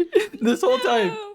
this whole time, Chuck's just sitting here super sad and conflicted and trying to figure out what to do with his life. And his mom's like, I would never raise such a coward. And he's like, but mom, Mom, what if the please! Klan like, what if the Klan like comes and like tries to kill this hypothetical kid? And she's like, no, they won't. That's never gonna happen. And then like he just and like the dialogue for the radio show is so amazing. He just like every once in a while throughout the whole conversation, Chuck just says, "What am I gonna do?" Right? several times, several That's times, and awesome. the mom's like, "What are you talking about, son? Are you having a problem?" And he's like, "No." And then like a couple minutes later, "What am I gonna do?" I said 3 times, and his mom is like, "This is the third time you've said it. What's wrong?" And she's just not putting it together. Oh my god. That's awesome. so bad. So But it's like very comic book dialogue, you know what I mean? Like, what am I gonna do? Oh my gosh. Okay, so that was the whole yeah. episode too. So, It was so oh good. good lord. Okay, so his mom is like, joshing around about the clan of the Fiery Cross, and she goes, "Don't get me wrong, those clansmen are the worst sort of criminals. I hope the police or Superman throw them behind bars forever. But is it really all that bad to want to live among only your kind?" Yeah, Yikesy. that's pretty bad. It's pretty bad. Actually, the first time the first so I've read this twice so far, and I actually thought that was Chuck, um, trying to like rationalize what's going on. But now that you pointed out, I'm looking at it. Oh yeah, that dialogue was actually very specifically from his mom. Yeah, Yeah, that is yeah, that one's her. rough. That's her. That's her, all right. And it's a little yikesy. Um, Yikes, indeed. it's just, and again, we talked about this in the previous episode, but like, there's different levels to the racism that's sort of used and portrayed throughout this show, and I think that this is level 2 racism, right? Where this is an adult. This is an adult who has her own opinions about racism, sort of, on the surface level, but she also has her own prejudices and her own biases behind closed doors, right? Saying that, like, well, like, is it really like all that bad? Condemning what those people are doing, right? Like condemning their violent actions while also, you know, very clearly being like, well, I don't necessarily like disagree with their like ideology though, which is Hmm. interesting. So the question I wanted to ask you about this was that is there a difference between actions and ideology, and where do you think that there is a line if there is one? I feel like, I mean, there has to be a line because we call one thing and the other another, right? Right. So I guess there is some inherent difference, but I also think it's like dangerous to ever say that they're like not that one can exist without the other, right?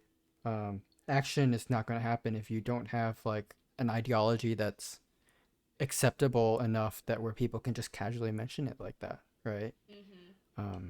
They might be different, but if we want to solve like part of the action problem going away is also just not making it like okay to just comfortably just say things like this, you know? Mm-hmm. Like it's genuinely uh it's genuinely dangerous, right? Like Right. these types of sentiments don't just exist as sentiments. They do become action, right? And they do kill people. Mm-hmm. Yeah. So that's hard, and I think that again, sort of the theme for chapter 2, I'd say, is really sort of based around like Chuck and him grappling with the fact that his family is part of this and that it's very close to him, and that he has obviously grown up hearing all of these things, hearing things obviously at like level 2, right?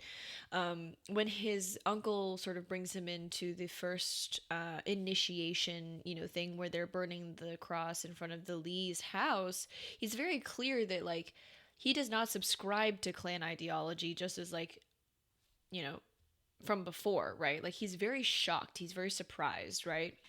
And so in Mm-hmm. this, we see like where he gets all of that level 2 racism from, right? Like where he got like banana, where he got ching chong from, where he got China boy from. That's all level 2 stuff, right? Of operating on this sort of, it's not a violent level, right? But it is action, you know?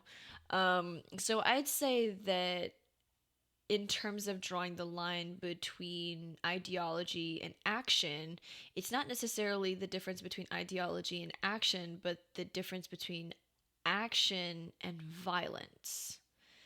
Mm-hmm. Because ideology and action are very, very closely intertwined, almost to the point of like if ideology exists, you almost have to take action because in taking on the ideology, you have made an action, right? We're getting into the weeds of philosophy here a little bit, but like, I don't know. I think that follows, don't you? Yeah, I actually I think that's like a really interesting way to look at it, and I think provides a lot of good like I'm looking for a word that I probably won't come up with right now, but like it categorizes things in a very helpful way and like brings out a lot of like really important examinations I think towards the two. Mm-hmm.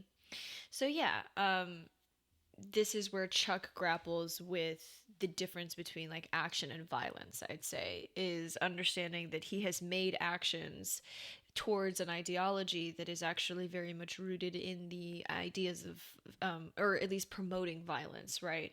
And that's not something that he necessarily anticipated, but there's no way to like extricate this particular ideology with the violence sort of associated with it. And he finds out that his uncle is planning to plant a bomb in the Unity house. So he manages to get all of his friends out of the Unity house before that happens, which is, again, this is him grappling back and forth between like his plans that his uncle has and the idea that his uncle isn't a good person, right? Something that he has a very hard time coming to terms with. Yeah. Um, Before like going back a little bit, mm-hmm. before Chuck is trying to get people out of the Unity house, uh, Roberta's mom turning the Superman cape into like her new jacket because her other Mm, one got like wrecked yeah, at the beginning is just like it's yeah. just a really cool moment. It's so Like cute. And it's cute. she gets the Superman logo because Superman gives her his cape to help her sort of like calm down a little bit, but he Yeah. he gives her the cape as, and obviously we know that Superman's S isn't actually an S. It's like a ancient like Kryptonian symbol for like hope, right? And it's like his family's Hmm. crest as well. And so like that was very symbolic of Roberta finding, new hope and new sort of meaning in being in Metropolis, after having saved her brother and, all this stuff. So, Yeah, I also find it like just cool, like like understanding like anxiety and things like that. Like just like her, just getting to see her finally like be comfortable and like fitting in a little bit better, right? And like being a little bit more in her skin now that she's got her jacket back, right? Like it's mm-hmm. the small things, but it's just Yeah. like overcoming these like small little hurdles Right. Yeah. that's just cool. It's like Mm-hmm. I'm happy for her because like I do understand how like hard it is, and it's just nice to see like her be able to like be comfortable Oh, now, yeah. a little bit more comfortable. Absolutely. And I'm glad you actually brought me back to this because this actually was something that I did want to make a note of because it's something that comes back later. But the kid that says, "Did Superman smell like cotton candy clouds? Because that's what I've always imagined." Keep that in mind. We're going to come back to that, all right? For real. No, yeah, for real. Just give it a minute, right? Um I also love that like I also love that there's this part where like we were talking about like funny 1940s esque dialogue, right? Hmm. Tommy goes, "Go on, sis, show him your new jacket, knock their socks off." And the next panel is a kid going, "My socks are officially knocked off." Yeah, that's pretty great. It's so funny. You can tell, I think Yang had a lot of fun writing some of this. Oh, Like, there's yeah. actually like, for Oh, as yeah. serious as it is, there's some really funny jokes in here. They're not like it's not like haha like very like out in your face like things. It's just like a little small like things here and there just sprinkled in just for like a little fun. Like Yeah. this book's definitely not a comedy, but it's got some funny things in Not a comedy, but it is a comedy sometimes. it. Also, there's a really great moment where, Roberta is thinking about being accepted in this group and, finally sort of being able to assimilate and fitting in. And she goes, "I think I figured out why Tommy didn't tell our parents about the Klan. Despite everything that's happened, he doesn't want to leave. And I get it. Here in Metropolis, our lives somehow feel bigger." And again, like, while this book is touching on the horrors of discrimination and racism in the United States, there's still a reason why they came there in the first place, right? And there's still a Yeah. reason why all of us came here in the first place, right? Like why my mom decided to move to America, why millions of other people have decided to move to America, right? It's that, to a certain extent, yes, the American dream is something that we're all striving for, little by little. And I think that including that little bit where Roberta is, really thinking about that and considering what she wants in the grand scheme of things, and she misses being comfortable in where she was, but now she's understanding that like to make a mark and to be somebody, she needs to be uncomfortable, right? And like make her own way. And the only way to do that as well is by, being in this new place and becoming comfortable in that as well. And so I appreciated that moment a lot. I thought it was very well done. Right. So what's the next thing we want to look at? So let's see here. Oh, yeah. So there's a moment where Roberta sort of meets up with these people that she knew from Chinatown. These two other young girls. She's at the movies with the Unity House from when Chuck like brought them out, um, and this was heavy too, right? Is Hmm. that even like, right, we've already examined racism between, white people and minorities, and then between minorities and other minorities, and now we're seeing prejudice and judgment within a specific group of minorities, right? The little girl Yeah. makes a comment about how there's there's two girls, and then one girl walks away, and she's like, ah, like whatever, I don't want to like miss the opening credits for this movie. And she's like, what is going on, like why is she treating me that way? And the other girl goes, well, she thought you were kind of standoffish. Every time we asked you to come with us to the movies, you turn us down. And Roberta goes, only because the bus ride would make me feel sick. And she goes, you're sure it wasn't because you thought you were better than the rest of us? Your father, the doctor, certainly acted that way. That's why your family left Chinatown, isn't it? And that's That one's heavy. rough. That's Yeah. rough. I don't know if you've heard your parents get talked about like this, but I sure fucking have, and it fucking sucks. Yeah. It's I I I don't think I've heard my parents talk about that way, but I can like definitely see how like that perception can kind of like come along, um especially since like it is kind of true in that reaching a certain amount of like success does make you different than like your than like the other people of your community, right? Because like the honest truth, right, about like the honest truth about like the Asian community is that like we are a community that seems very successful, but if you actually look at the statistics and the numbers, like it's actually not very true, Mm-hmm. right? There's actually a lot of poverty that goes on with the Asian community, and I do feel like I can understand like why certain people like in the community who are like dealing with like that type of poverty would like look at someone who's like made it out and like kind of like um y- like feel like those people have like lost their roots. Mm-hmm. Yeah. I'm hesitant to go into like the details of how I've heard my mother referred to in this way, because I don't know how much of like her story she'd like me to tell.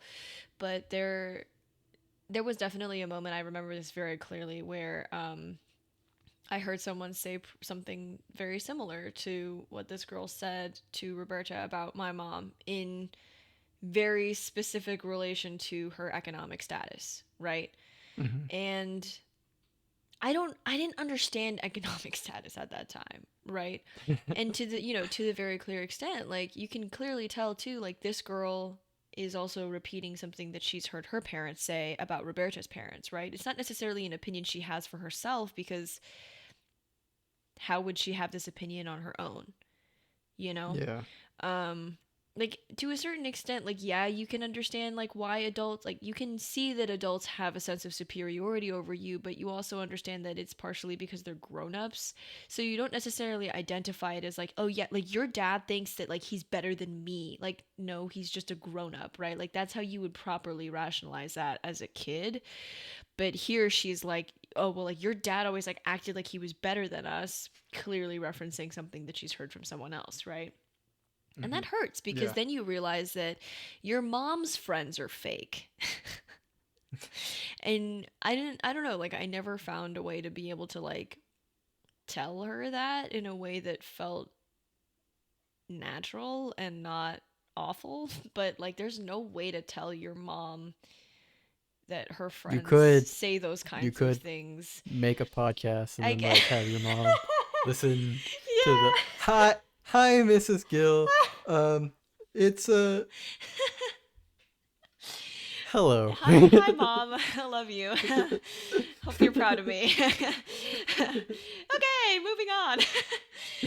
um, so there's a scene where obviously Superman is sort of, he's seeing his parents more and more often, and His alien parents. interestingly enough, yeah, his alien parents, and interestingly enough, their outfits and like their general appearance starts to change. So from before they were wearing like house clothes, and now they're wearing what seem to be superhero costumes, and that was interesting. And they really sort of start getting into his head and talking to him and asking him questions. And the big question that they have is, why only be half of who you actually are? And again, as an immigration narrative, that's Some good badass. shit. That's That's some good awesome. shit. That's some good shit. Um, And again, tying this in with like him hearing this from aliens, right? Very well paralleling this idea that, the half of himself that they're talking about is a half that he doesn't really want to accept, or he doesn't really know it very well either, right? Very good. Very, very good. Um, and so now I'm going to go to Chuck not being very smart. He's There's trying his this. He's best. trying his best, but also a little forethought would have been kind of nice. So he realizes, obviously, that he took everyone out of the Unity house, but he took only the kids out of the Unity house, right? So the plans to plant the bombs and everything are still going on, right? And Roberta points out, he's like, "You idiot, the kids are all here, but what about Reverend Lees, Rabbi Stone, and Father Shane? Did you check their office? We gotta go back and make sure." And so now their chore is to get all of these people out of the building. And obviously, Superman hears about it because they call the Daily Planet office. And this is where Roberta and Jimmy get to roast the shit out of Klan members, and it's awesome. This is. Um, so they try to sort of like stall them from getting into the building. And Roberta's like, "First Yeah. question, what exactly is this look you're going for?" And Jimmy goes, "Racist pointy headed ghost?" Roberta, "Racist upside down ice cream cone?" Jimmy, "Racist giant sized dunce cap?" It's awesome. I love it. I love it. Um, and there is a, there is a part in this page where the Klan member goes, "Why would a good 100% American like you pal around with some ching chong? Your mom taught you not to feed stray dogs, didn't she? What you're doing ain't no different." Dang. Check I it off do your bingo really, card. I do really love like Jimmy's just like inherent, just like intensely, just like anti-racism. Like I love the way that Jimmy as a character just is in this book because he's just like uncomplicatedly not racist. Yes. He's like you take that back before I and then Roberto kicks the clan member before he can finish a sentence. But like it's really nice just to have like a character who is just uncomplicatedly not racist. Like there's nothing like deep or like crazy going on with Jimmy. Jimmy's just like not a racist, and it's Yeah, cool. he just doesn't. And again, like I think it might not even be like quite that deep. He's not trying to actively be not racist, but at the same Yeah, time, like he's probably not. He probably didn't grow up hearing these things, which clues us into like the prejudices of his parents and the people that he spends time with. yeah. It's I don't know, it's nice to I think know that we don't need to know much about his background to sort of get like who he is and like what I his. think Yeah. Jimmy. I think Jimmy's like the type of like uncomplicated, like not racist that we just wish people would be. Yeah. Right? It doesn't have to be like you're always like trying to like defend and like talk about race and like always trying to like have always be on like alert about things. It's Mhm. just like you just genuinely just aren't racist, right? And you don't think about it until like it comes up, and then when it comes up, you make a stand, right? Yep. It's not in the ideal world, it should not be any more complicated than that. Exactly. Yeah. And I wish we lived in the ideal world, but that's just not how it works. Anyways, a really great moment here where Superman just plain out says it. Bigots in bed sheets. It's awesome. It's awesome. It's awesome. All right. Also, you mentioned earlier that this sort of like overt "the Klan kills children and that's bad" kind of thing is like brought up in the radio show a lot. And Superman goes, "You two geniuses decided to bomb a children's community center," and the Klan member goes, "This isn't a community center, Superman. It's a threat to the purity of America." Oh no. Oh no. Yeah, it's good. It's really good. Oh, also, there is this the Klan member goes, "If you truly loved your nation and your race, you would recognize that." Which again, Superman is not American. Superman is not even white. Yeah. Well, He's he's white, but he just looks white. he's white passing. Yes. He flaunts his caucasity, but he is not Caucasian, right? That's a way to put it. Okay. But like, yeah, so again, this is going to be very important later, and it ties very handily into like accepting both parts of yourself. Like Superman has to be able to accept that he is not American and that he isn't white and that he doesn't actually belong on Earth at all, you know? Um, and that's hard because these are the people that he's here to defend and protect, right? And this is where he grew up. This is where he has a home. This is where his parents are from, right? So it's not easy for him to understand that there's a fundamental part of him that will never actually be like any of the people that he loves and cares about, right? Yeah. Um, And so, he's looking for the bomb, but then he can't find it and he just rescues everyone and pulls them out. And this Okay. happens So, specifically because he can't do his x-ray vision to find the bomb. uh, very soon after that is my favorite part of this whole issue. Mm. So one of the clan members tries to detonate the bomb and kill himself and be a martyr, Mhm. right? And then Oh. Superman like, yeah, right? Superman saves him. Superman saves him, and then he doesn't realize he's been saved. And then he says, "Am I dead? I must be. Haha! I stayed true to the very end. Oh Lord, I'm ready for the reward." And then the rabbi comes and says, "Hey, excuse me, your foot's on fire." And he says, "Ah, there are Jews in heaven."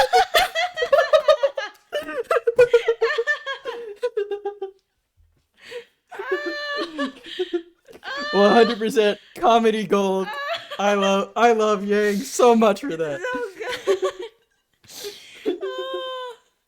But also, like, how freaking polite that rabbi is, though. Like, he's like, excuse me, your foot's on fire. It's awesome. I fucking love it. But right before then, William Henderson, Lois Lane, and Perry White, they all get kidnapped by the Klan members, for that, like, reward that he put in the newspaper. Um, and now the Unity Center is completely bombed, and yeah, it's getting pretty heavy, and people are really starting to realize how intense everything is getting, and how serious all of this stuff is. And um, right at the moment where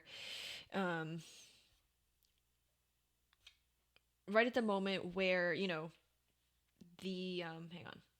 Right at the moment where Superman is trying to transport all of the Klan members that he had captured that were in the Unity Center to the jail, Jimmy and Roberto realize that they might be attacking another target, and it's the Daily Planet building, where they draw a fiery cross on the planet emblem at the top of the building.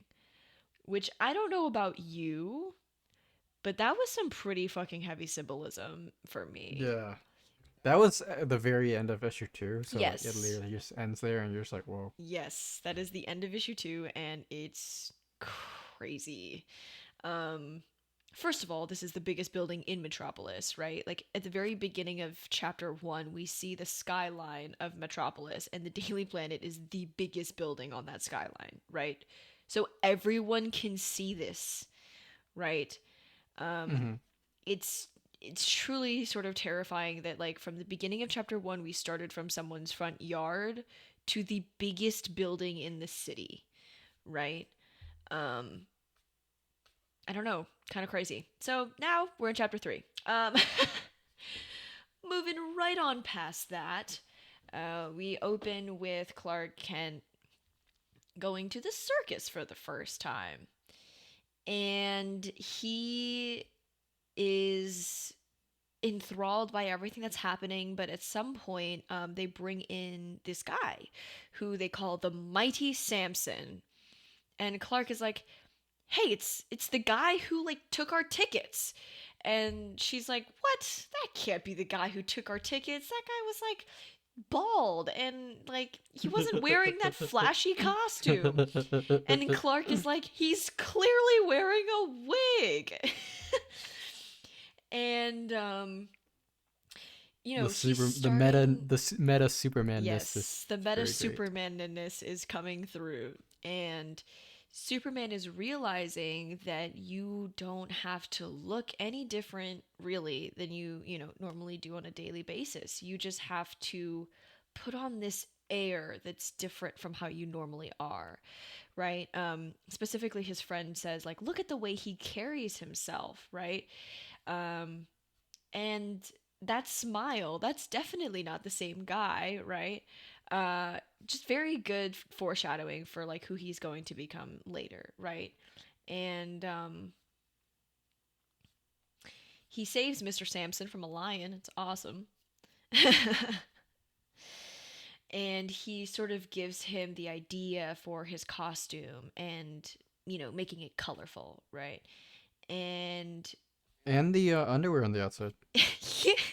That yes. that is actually like the actual reason why Superman like looks like that. When they were originally designing him, they were stealing from strongmen in the circus, like Samson.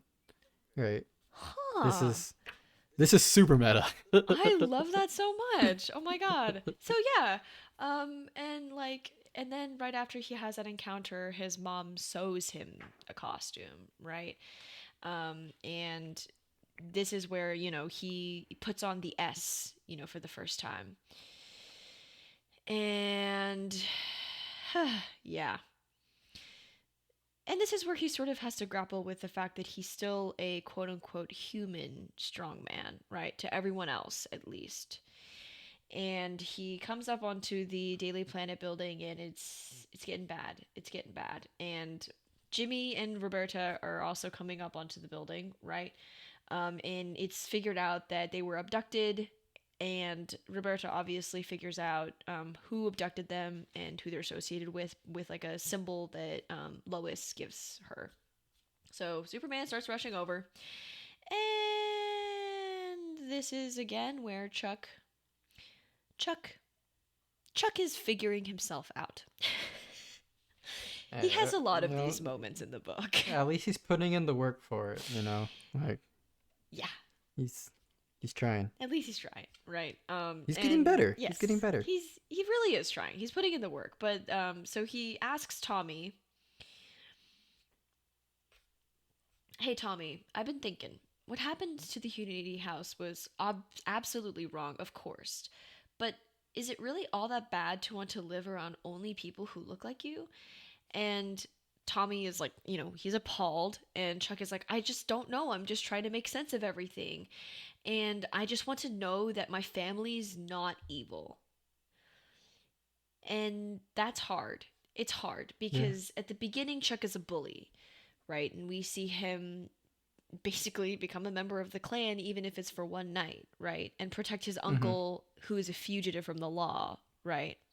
And now he's trying to. We see where his motivation came from all of that, right? It wasn't that he believed in the ideology, he was just trying to protect his family. And I think this sort of ties back into the doctor's reactions of, dealing with the Klan and the way that we see, Roberta also sometimes dealing with the aftermath of the trauma of having these things happen to them is like you want to separate yourself and your group from the people who are the bad thing, right? The bad group or the people who are causing problems, right? So it's not that Mm-hmm. Chuck believes that there's like one color, one race, like one religion.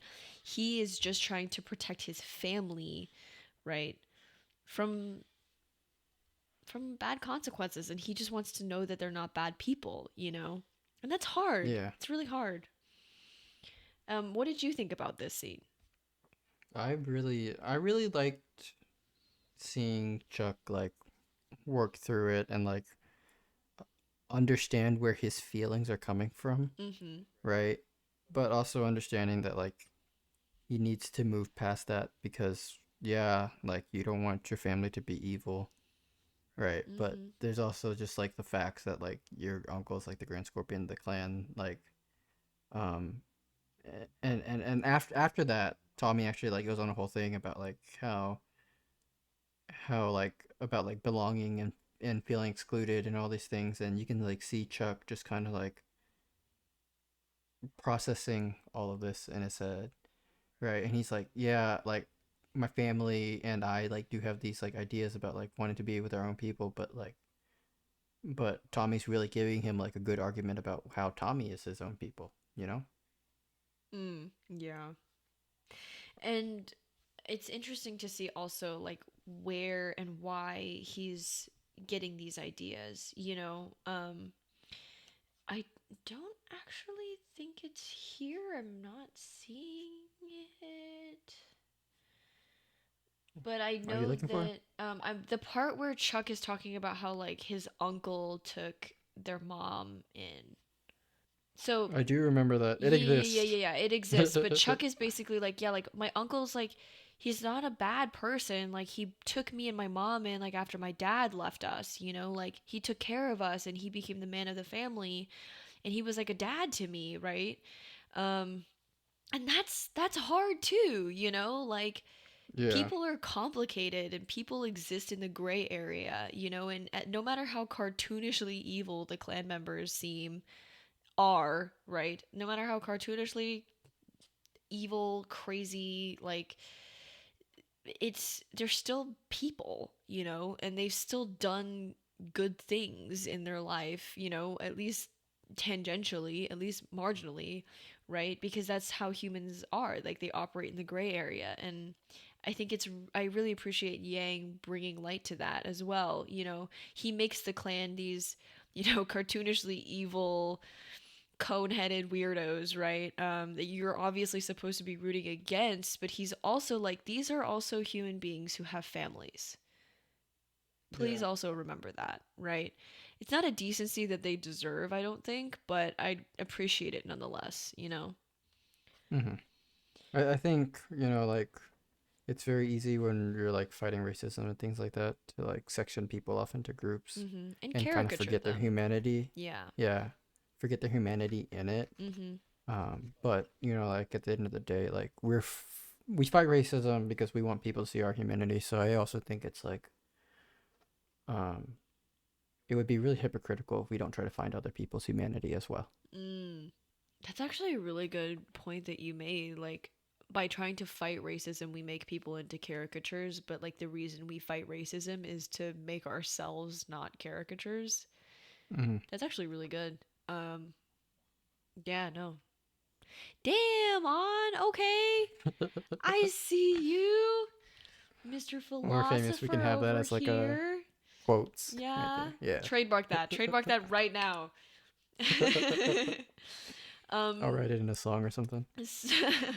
so smash cut right after that to Inspector Henderson, Miss Lane, and Mr. White all sort of trapped with the Klan right now, which is hilarious because there's this part where he's like, "I'm going to use this blade," and it's like a sword, and it's like, as the loyal knight who gifted me this blade told me all about its storied past. It's been used in the rituals of the Clan of the Fiery Cross for generations. And there's still a price tag on it. We haven't talked a lot about Lois Lane in the story because like plot wise she's probably like not that important, but Mm, her characterization in the story is actually just like pretty fun and cool. mm-hmm. Uh like maybe she doesn't have that much to do with the plot, but I think they do her well here. Oh, absolutely. Uh She's also very key to another really important moment that happens at the end of chapter 3. And I just absolutely adore her in this. She's really the perfect sort of foil and also support for Superman, right? Because one of her main goals in from the beginning of the story is like to reveal more about him, right? Like she wants to write about him and know where he comes from and what his past is, and like that is a huge problem for him because he doesn't accept it. You know, he doesn't want to tell anyone where he comes from because that scares him, you know? she does a very good job of prodding both Clark and Roberta Yes. throughout the story, where she's just kind of like prodding them and like helping them get to the next step of like accepting themselves. Well, Yes. she's also like she also has some fun moments where she's just like, huh? You'd think an object with such a storied past would cost more than $279. Yeah. She just calls the clan dude. She's like tied up, about to like get like killed by the clansmen. She's And also she's the just like, closest one to the sword. Like, yeah. and she's like, I don't give a fuck. Like, come at me. It's awesome. Um, oh, also, I did want to draw attention to the fact that the clan members always call Inspector Henderson boy, Yeah. which, again, Yang doesn't Did like. we make it clear Inspector Henderson's black? Yes. I don't know. I don't know if we Yeah. maybe we did. We It's, talked it's about it been like, at the beginning where he like helps the Lees, but yeah, no, he's black. And yeah, no, that is awesome that Yang had the mind to include that and make it a point in his story, you know. yeah. Um Again, this is a story that is very much geared towards the Asian American experience of children, right? But Hmm. Yang still takes the time to be like, you see this here? I see you, and I'm gonna put it here because this is where this is supposed to be, and I'm not going to Yeah. gloss over it, right? It's fucking sick. Also, Henderson roasting clan members as well. Check it off your bingo card. Um, the Actually, just this whole little sequence is just a bunch of people roasting clan. Like the clan members are just trying to like be like real tough, and I everyone's know just like fucking roasting them, and it's nobody having a wants to good hear time it. here. Yeah. Yes, all this like verbal like attacking before Superman comes and actually attacks them. Yeah, it's We awesome. get a real 2-for-1 here. It is Superman smashes a clan while everyone else smashes them verbally. It's Superman taking action while everyone is everyone's like, we'll But yeah, I think it's actually really cool how like not serious like these characters are trying to take the clan members. Right? yeah. That like it's probably not something that would happen in real life, but in the context of the book of what it's trying to do, where it's trying to like poke fun at the clan, make sure everyone knows that like yeah, the clan is scary, but they're also like not worth taking seriously. Yes. Right? Like if we can disarm like the clan works in their terror, right? Mm-hmm. If you can disarm how scary they are, they actually lose all of their power. Right. Yeah. So on like a meta type of way, right? Yang in the radio show were both trying to like disarm the clan by like just dragging them out into the light, unmasking them, and just saying like, here, let's make fun of them for a bit. Mm-hmm. Yeah, for sure. I do think that Yang strikes the perfect balance between being like, these people are dangerous, but also I'm gonna roast the shit out of them, and it's awesome. um, Also, the greatest roast of all time is Superman smashes through the wall of like where they're where they've been abducted and like where they're hiding, and the Grand Scorpion yells Superman, and Superman goes, "If you're smart, you'll surrender immediately," and he goes, "Never." and, then, and he swings his sword and it breaks. It's my sword. Oh, it's so good. Oh, And then Lois Lane literally says, "Well, you get what you pay for." yeah, it's fucking awesome. Anyways, this whole sequence is just so good because this is what we paid for, right? This is Superman smashing the clan, you know. You're right. And This is the page like if I like tell someone Superman smashes the clan and they're like that clan and I had the book on hand, this would be Yeah. like the page yes. that I'd be like, yes. Yes, this is Superman literally smashing the clan. Yes. And of course, like, within this there's still commentary, right? One of the clan members catches fire because he gets thrown into like a candelabrum after Superman like throws them around, and he goes, help me, I'm on fire. And Inspector William Henderson, motherfucking G, bro, love this man, comes in and helps the clan member put the fire out on him, right? And he goes, I'm Mhm. burning. And he's like, stop moving around so much. I'm trying to like put you out. And then, immediately after, the fire actually goes out on him, he goes, "Get off of me! Don't touch me! You expect me to be grateful for getting contaminated by you? You ought to be punished." And he proceeds to grab a torch and, like, try to light Inspector Henderson on fire. Honestly, the way that the panel looks, at first, I actually thought he was gonna light himself on fire again.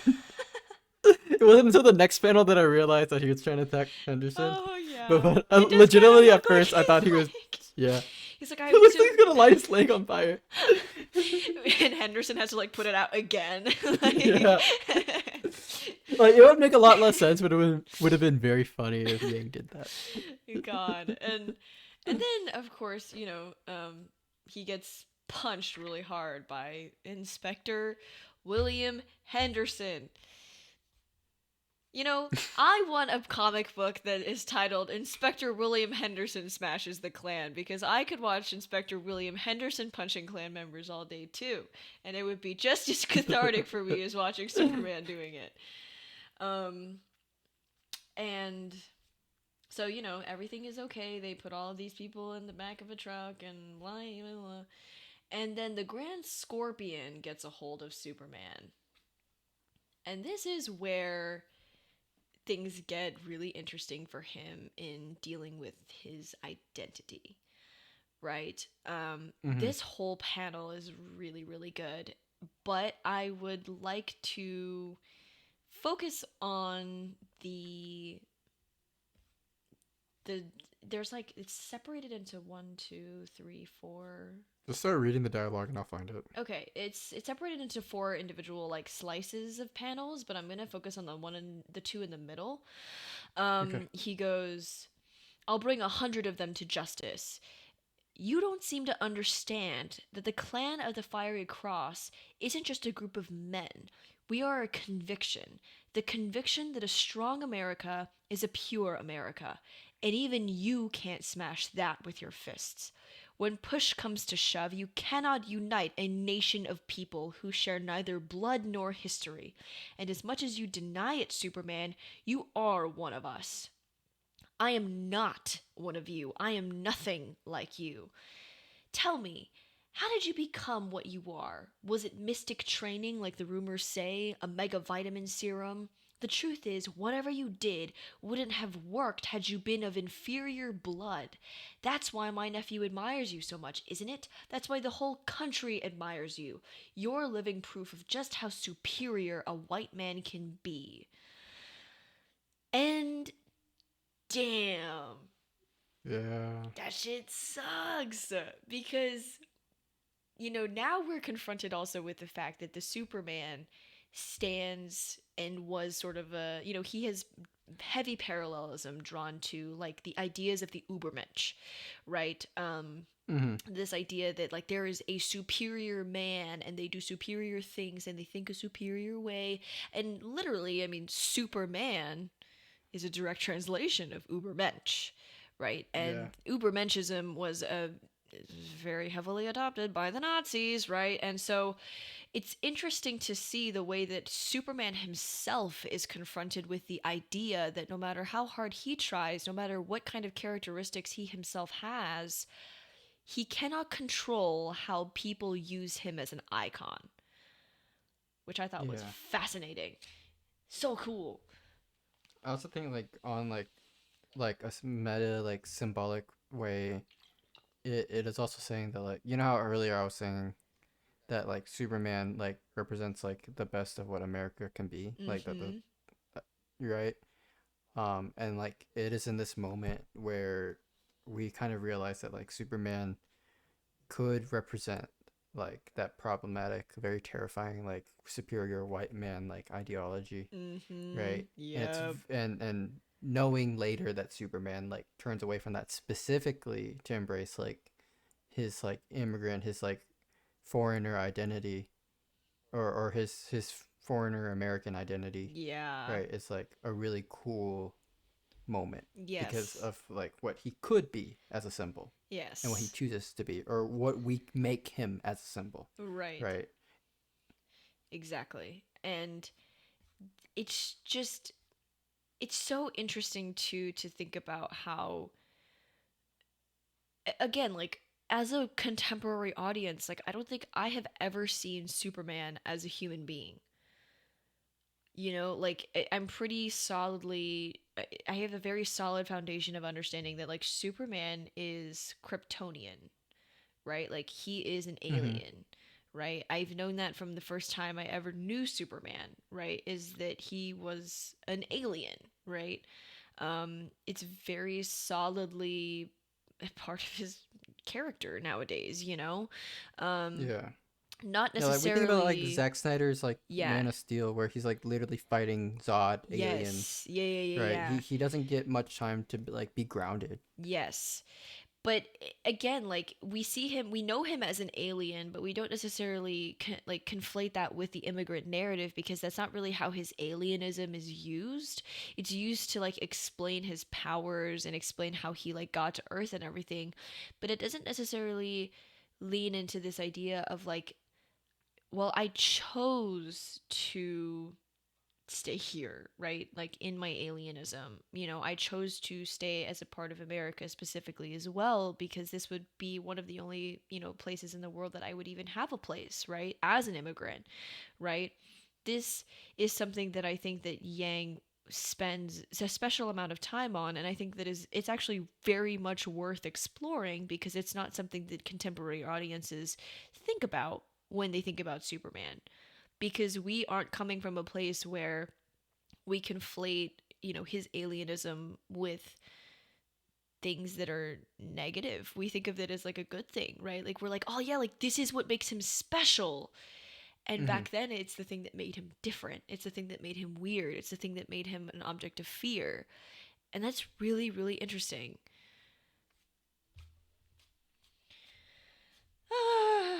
And then Roberta becomes the reason why Superman accepts his powers. A It's cool scene. awesome.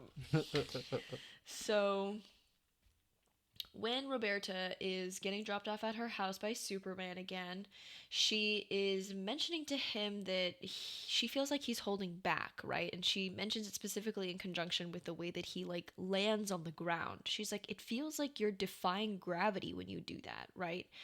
And She's like, "Bitch, you can fly, and you know yeah, it." she goes, maybe you're not even doing it consciously, and I definitely wouldn't have noticed if I didn't have a gurgly stomach, but you're limiting yourself. I could feel it. And I've thought about why. I have a theory. Can I say it? And he goes, go on. And she goes, you want to fit in better. You want everyone to believe that you're just a better version of a normal human. Humans run, you just run faster. Humans jump, you just jump higher. Humans lift stuff, you just lift heavier stuff. But the truth is, you can do things that are entirely different from what humans can do, right? Like fly.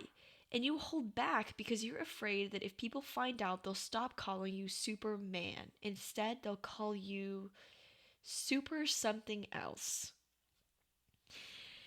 And the only reason Roberta is able to say like any of this is because she herself is a minority that has grown up in America and understands what it's like to be another, like to be other and different. And I'm gonna cry because it's so good.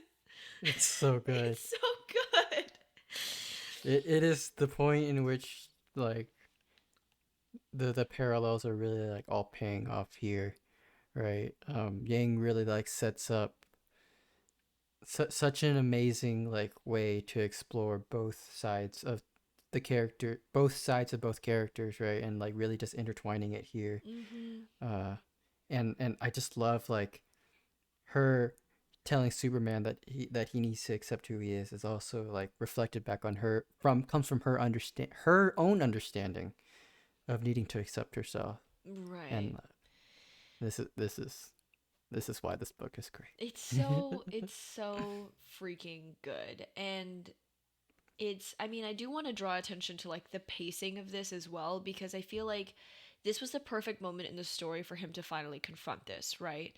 too Hmm. early, and it would have been like, okay, well, like there isn't enough sort of here and the stakes aren't quite high enough, right? But Roberta even brings up the stakes that have happened at the beginning of the story, right? She goes, like, you holding back actually endangers people. Like earlier tonight, thank goodness Miss Lane, Inspector Henderson, and Mr. White weren't hurt, but they could have been, and you could have stopped the Klan before they ever kidnapped your friends, before they even left the Daily Planet building, because you could have flown there, you know? And it's like, she's telling him that there are stakes here that he is not realizing. One, because, you know, he is a superhero and it is his job to help people, but that by rejecting, you know, this part of him, it limits his abilities of what he is able to do by so much, right?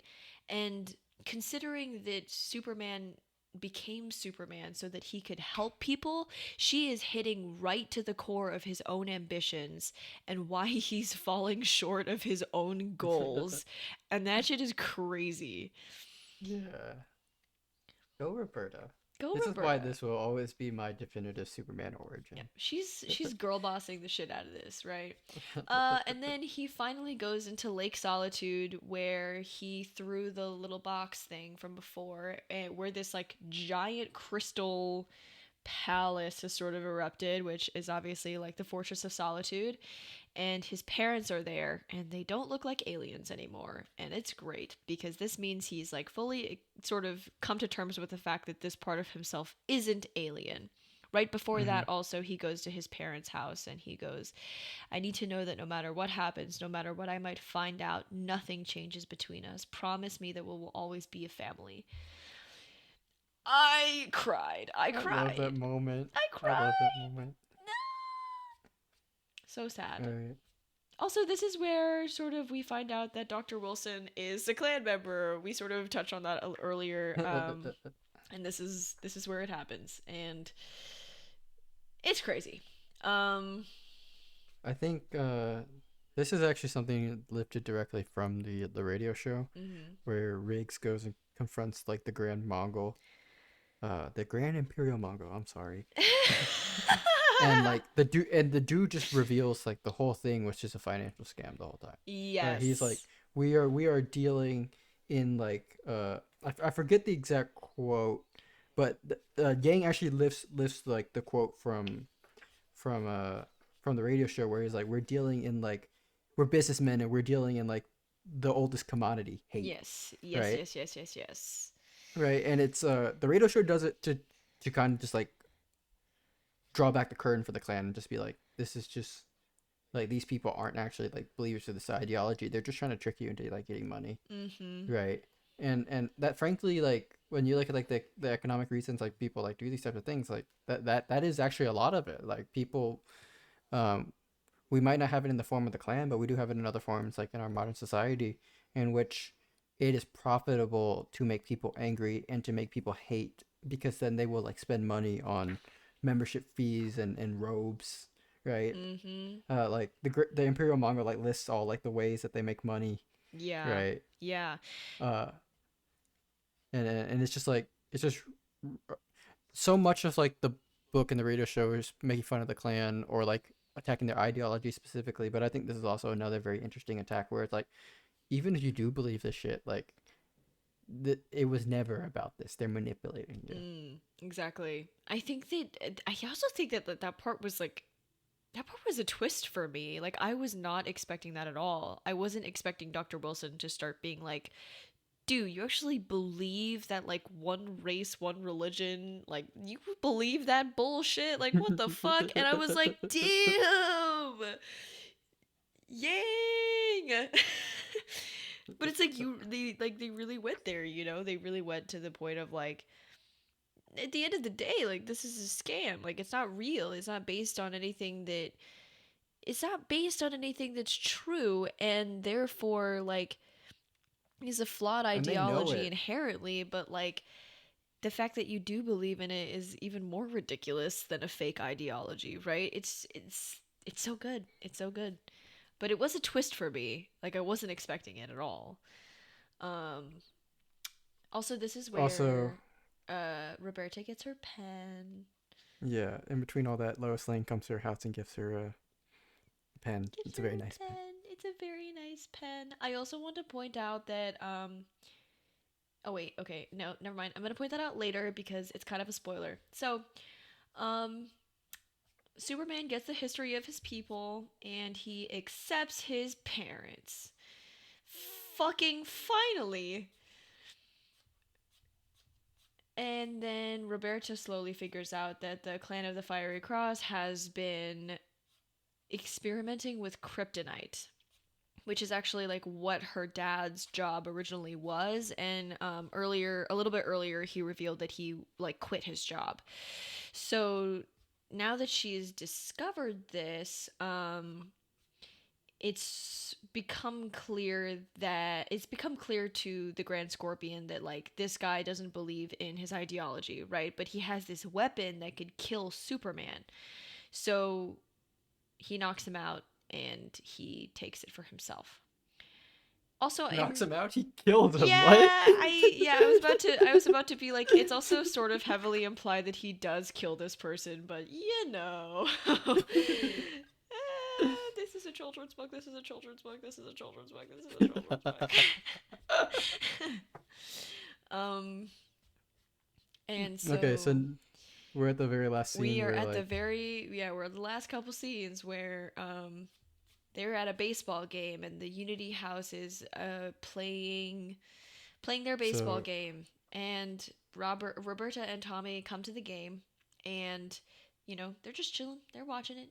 so Um, let me tell you how this goes in the radio show real quick. oh, okay. In the radio show, Matt Riggs, the Grand Scorpion, um, earlier he gets unmasked by Perry White, um, and and Jimmy Olsen, right? So in order to like protect his identity, he literally goes and tries to kill Perry White, Jimmy Olsen, and then Tommy Lee just for fun because he's racist, Ah, right? So he goes to this baseball game with a sniper rifle. And his plan literally is just to wait for them to get all in one spot and then just shoot all three of them in succession. That is literally like it was so horrifying to hear that his plan was literally child murder twice. wow. That is actually insane to me. I Yeah. don't know about Did you you, think but did you think like wow. the way it ended in the graphic novel was actually the tame version? Cuz it is. The fact that it is the tame version is crazy. Wow, so he like and it's like it's not like the Kryptonian gun, right? It's like a No, sniper it's like an rifle. actual sniper Holy rifle. He's hiding shit. like on a building, looking down at Bro. these kids playing baseball, and his plan is to shoot two Bro. children and a grown man. Bro. I think this guy's got a thing for kids, man. And not in the good way. Not well, There's no there good way, usually but yeah, there usually is not a good way for that sentence to exist. oh no. Oh god, please don't cancel me. I didn't It's too early. No. We're, We we're just barely in it. we just started. oh god. Oh god. Oh god, no. Yeah, that's crazy. Wow. So like I mean he fails, right? Superman is faster than a speeding bullet. Yeah, he is. Fuck yeah. Superman. All right, Okay. so how does it go in the graphic All novel? right. So they're playing their little game and then, it's sort of revealed that Roberta and Jimmy kind of have a crush on each other and it's really cute. And then all the kids from the Unity house are there watching this game with them and the Cotton Candy Kid is here. Make a note of him. He'll be important. And then we also see that the Lee parents have come to the game as well, and they come over and they sit down next to William Henderson and his friends. Um, Just as a small note, like Dr. Lee's like comes around a lot to like under like the situation has taught him a lot about like himself and like oh yeah, what he should be doing and things like that. Like we kind of trash him a bit earlier, but like he does grow and like learn yes, from it and genuinely like yes, understands his place in this whole thing. yes. He does change, and he does change for the better, and that's great. And I think that we do need to give credit to the fact that Yang very purposefully subverts the sort of like meek Asian man trope that the radio show sort of leaned into a little bit, and he, purposefully sort of makes that different, and I really appreciated that. But Yeah. he thanks William Henderson and his friends properly, right? I must confess, we never properly thanked you and your friends for coming to our aid on that horrible night. Um, and Henderson goes, just doing my job. And Lee goes, no, it was more than that. You were being a good neighbor. And that shit made me tear up a little bit. That was cute. Yeah, that shit's cool. I like that. All right. And then the freaking Grand Scorpion comes in and abducts Roberta to the middle of the baseball field with his new Kryptonian weapons and his little shoulder cannon with. God, he looks so stupid. Anyways, um, And his robe and his in cape his and little robe and his little cape and his stupid haircut. which is not his robe and his cape. It's the one from the Imperial Mongol or whatever. Yes, he stole Who that is after knocked he out at the killed him. moment. Oh, yeah, he got knocked out. He didn't get killed. This is a kid's book. This is a kid's book. This is a kid's book. Um, and then, oh gosh. Okay, so yeah, it's getting really chaotic. There's a bunch of people sort of trying to figure out how to get Roberta out of that situation, right? It gets really, really hectic, and Chuck and Tommy both get involved by trying to, whack Matt Riggs and stuff, and then he takes his freaking shoulder cannon out and tries to obliterate his own nephew after Chuck tries to save Roberta from his uncle. Yeah, so Yeah, I really that's love great. the whole like nephew. You're siding with them over your own flesh and Yes. blood, Yes. and then a little later he says, "You'll pay for your betrayal, Chuck Riggs. You'll all pay." Like he is down for killing children and his nephew. He's very down for killing children and his nephew. And then But at least this version of him is doing it on an impulse. The other one was actually premeditated murder. yeah, It's the so difference bad. between first and second degree murder. It's very important, kids. That is why the law exists. Anyways, and then Your Superman lawyer facts comes, for the day. Yeah, and then the lawyer comes in and prosecutes him, and then Objection!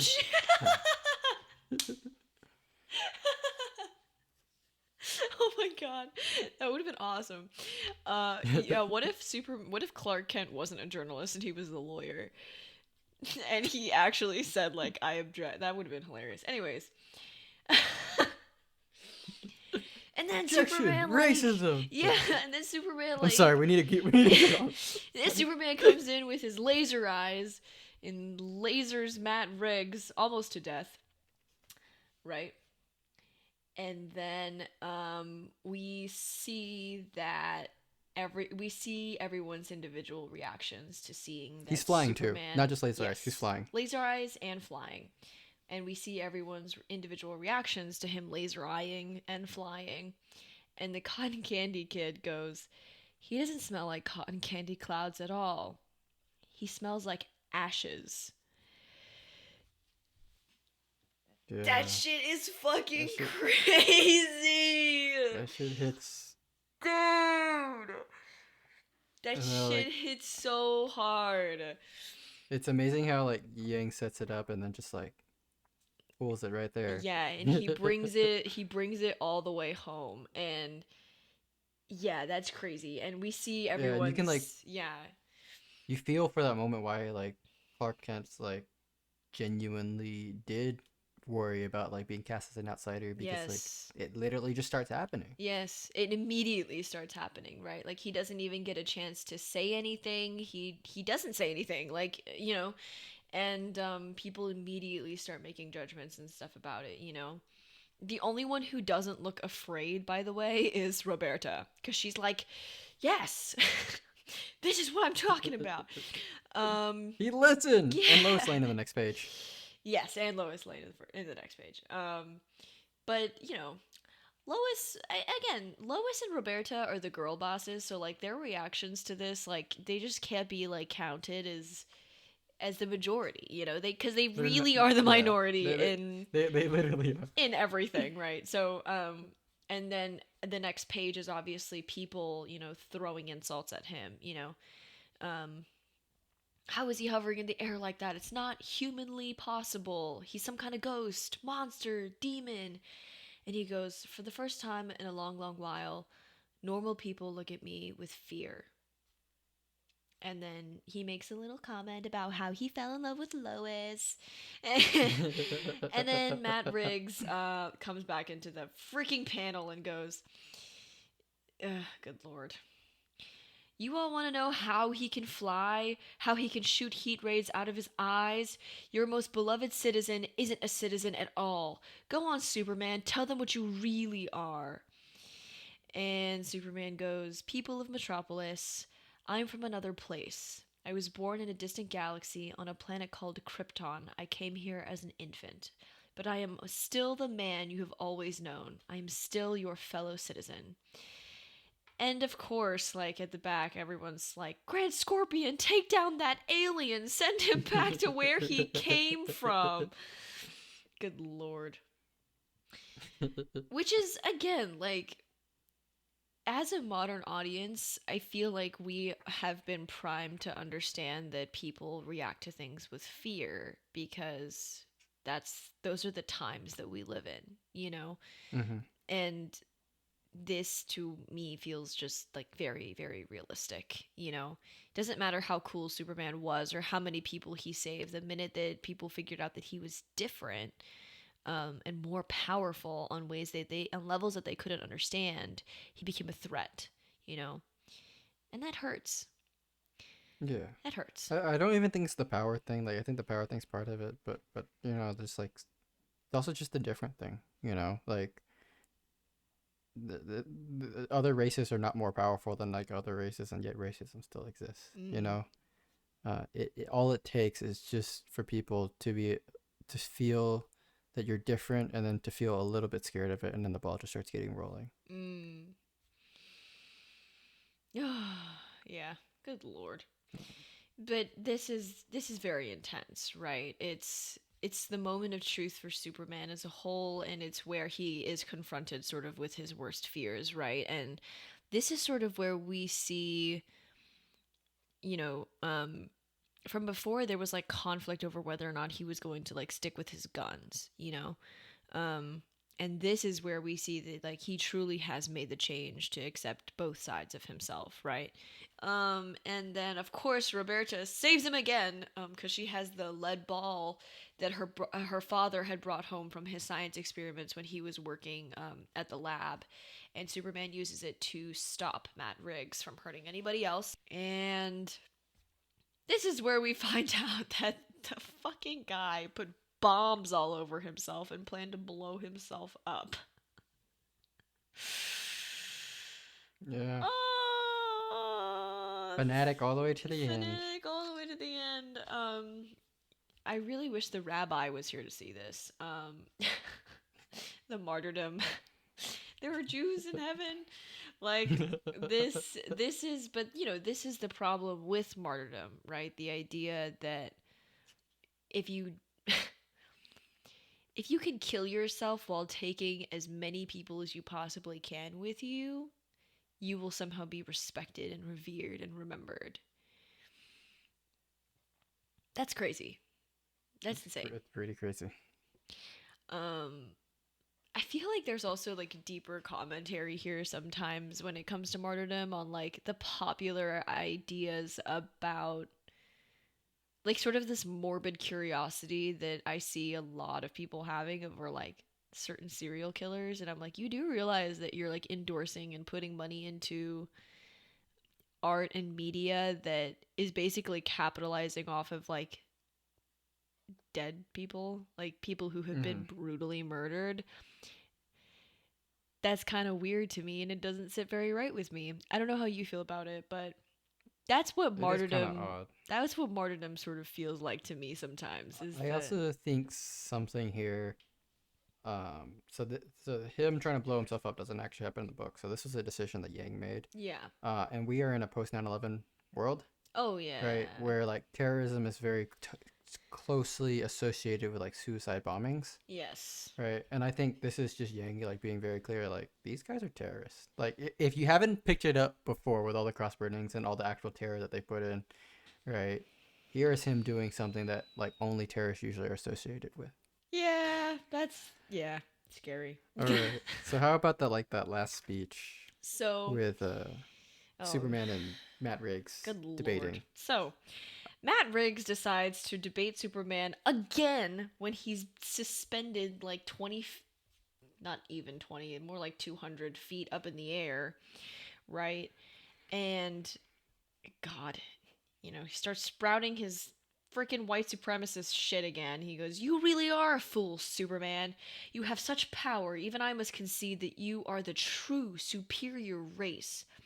Why fight for a family of ching chongs? Where I'm from, we take care of our own. You're calling the Lees your own." And, yeah, this is already getting spicy, right? Because we're seeing that Matt Riggs is he's just gonna fight about this shit to his He's last committed. fucking breath. He's Yeah. committed. And again, he goes into talking about how like you share no blood, you share no history. There is literally nothing that binds you together.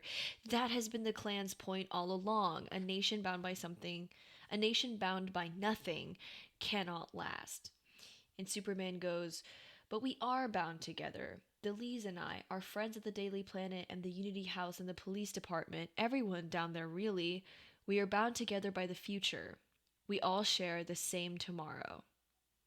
I love that line. I love that line. I It gives me know. goosebumps. I know. And god damn it, He's the yeah, next he's right. line Like is him saying, "That includes you." God damn it.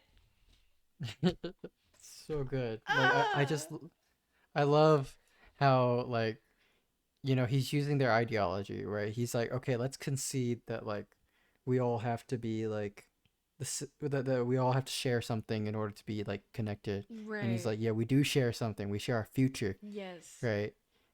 Like we might not share our past in common, but like there is still something that binds us all together, and that's the future that we make together. Right. Right? I love that so It's much. so good. No, it really is. And oh gosh, like seeing him sort of, and it's interesting too though is that like Superman never would have been able to confront this part of his identity had the Lees not come into his life. And I think that that's so crazy, right? Is that that's also a part of thinking about this idea between this dichotomy between like superiority and inferiority and like where do you really get your power.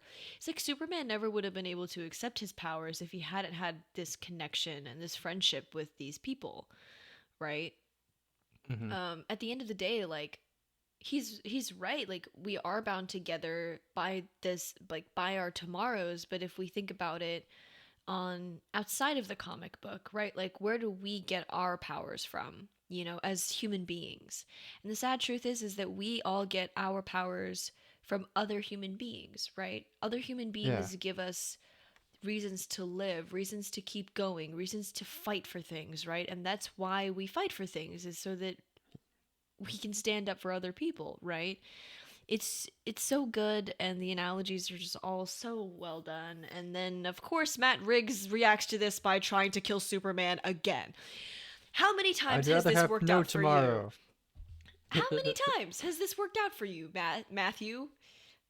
Never. Not once. God. And Superman recovers, thank God, and manages to also save Matt Riggs in the process. And then Lois Lane and Superman go away together and man, they have their first date and it's awesome. um and then, the Unity House sort of comes together and they decide to play some baseball. And it's awesome. It's awesome. It's so It's good. It's awesome. such a good happy ending for them. And then the next page is an article that says Superman, immigrant from Krypton, citizen of Metropolis. His S is an ancient symbol for hope. Really cool. I'm Really gonna cool. cry. Oh my god. Ugh. And Roberta has come in to see Lois Lane, who who is, she seems pretty happy. She seems to be doing good. Maybe it's her date with Superman. Maybe it's No, Maybelline. Who knows? it's probably the fact that she got like a really good scoop and her paper is doing very well. Oh yeah, that as well. And she's good at her job. Um, and Roberta reveals that she's come back to the office to give her back the pen that she gave her from before. She goes, I came to give you back this pen. It's too expensive. I can't accept it. Nonsense. You're going to need it for your new job. I was serious about that club reporter position. And she says, and this is where I started fucking bawling, bro. Okay, here we go. Very good. Roberta goes, but still, it has your initials on it. You should have it. Lois goes, you know I always do my homework, don't you? When I wrote that article about what happened to your family, I researched your father, your mother, your brother, and you, Lan Shin Lee. And the box has LL on it. It's so good. Ah, I'm So gonna good. cry. It's so good. Ah.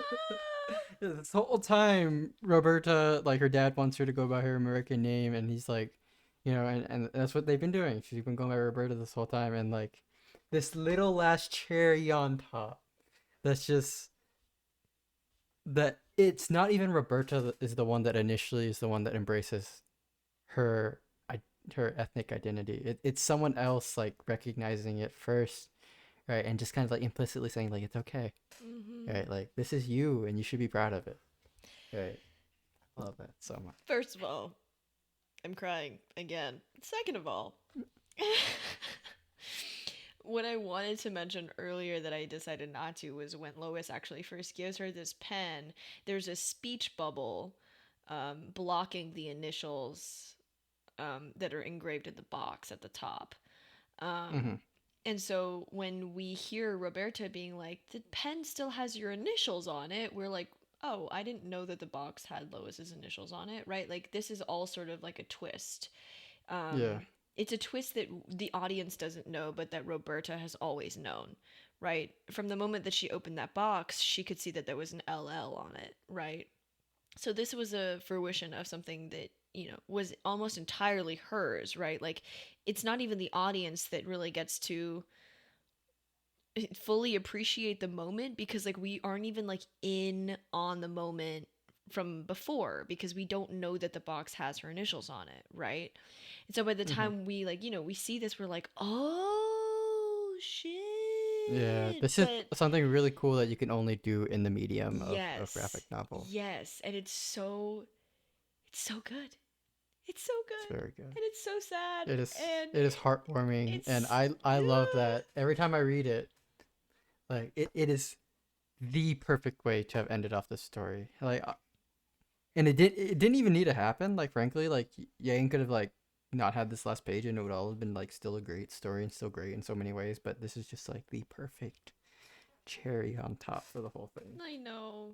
And then the very, very last page is her saying, my name is Lanshin Lee.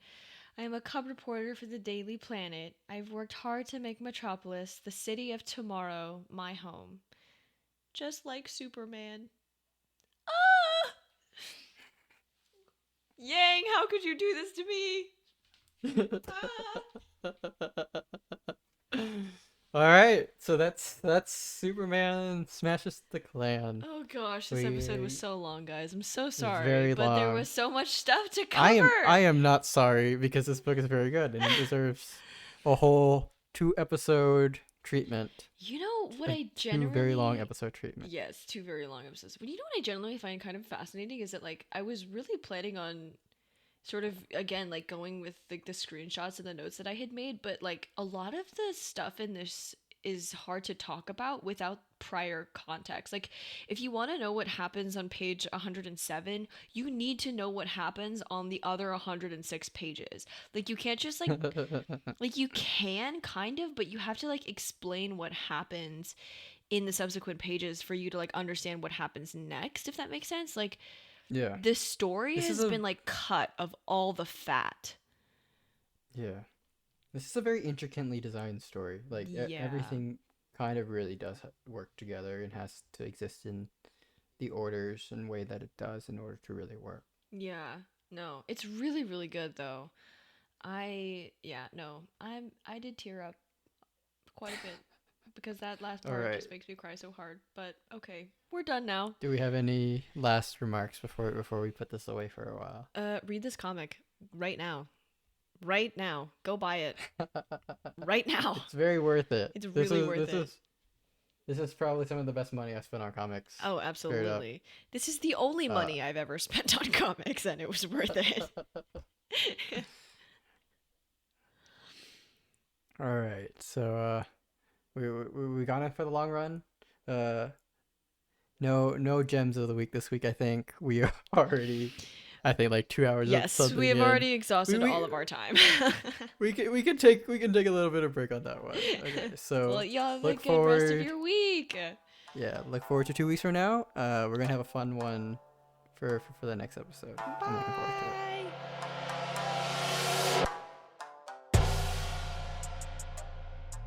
This podcast was produced by Yeji.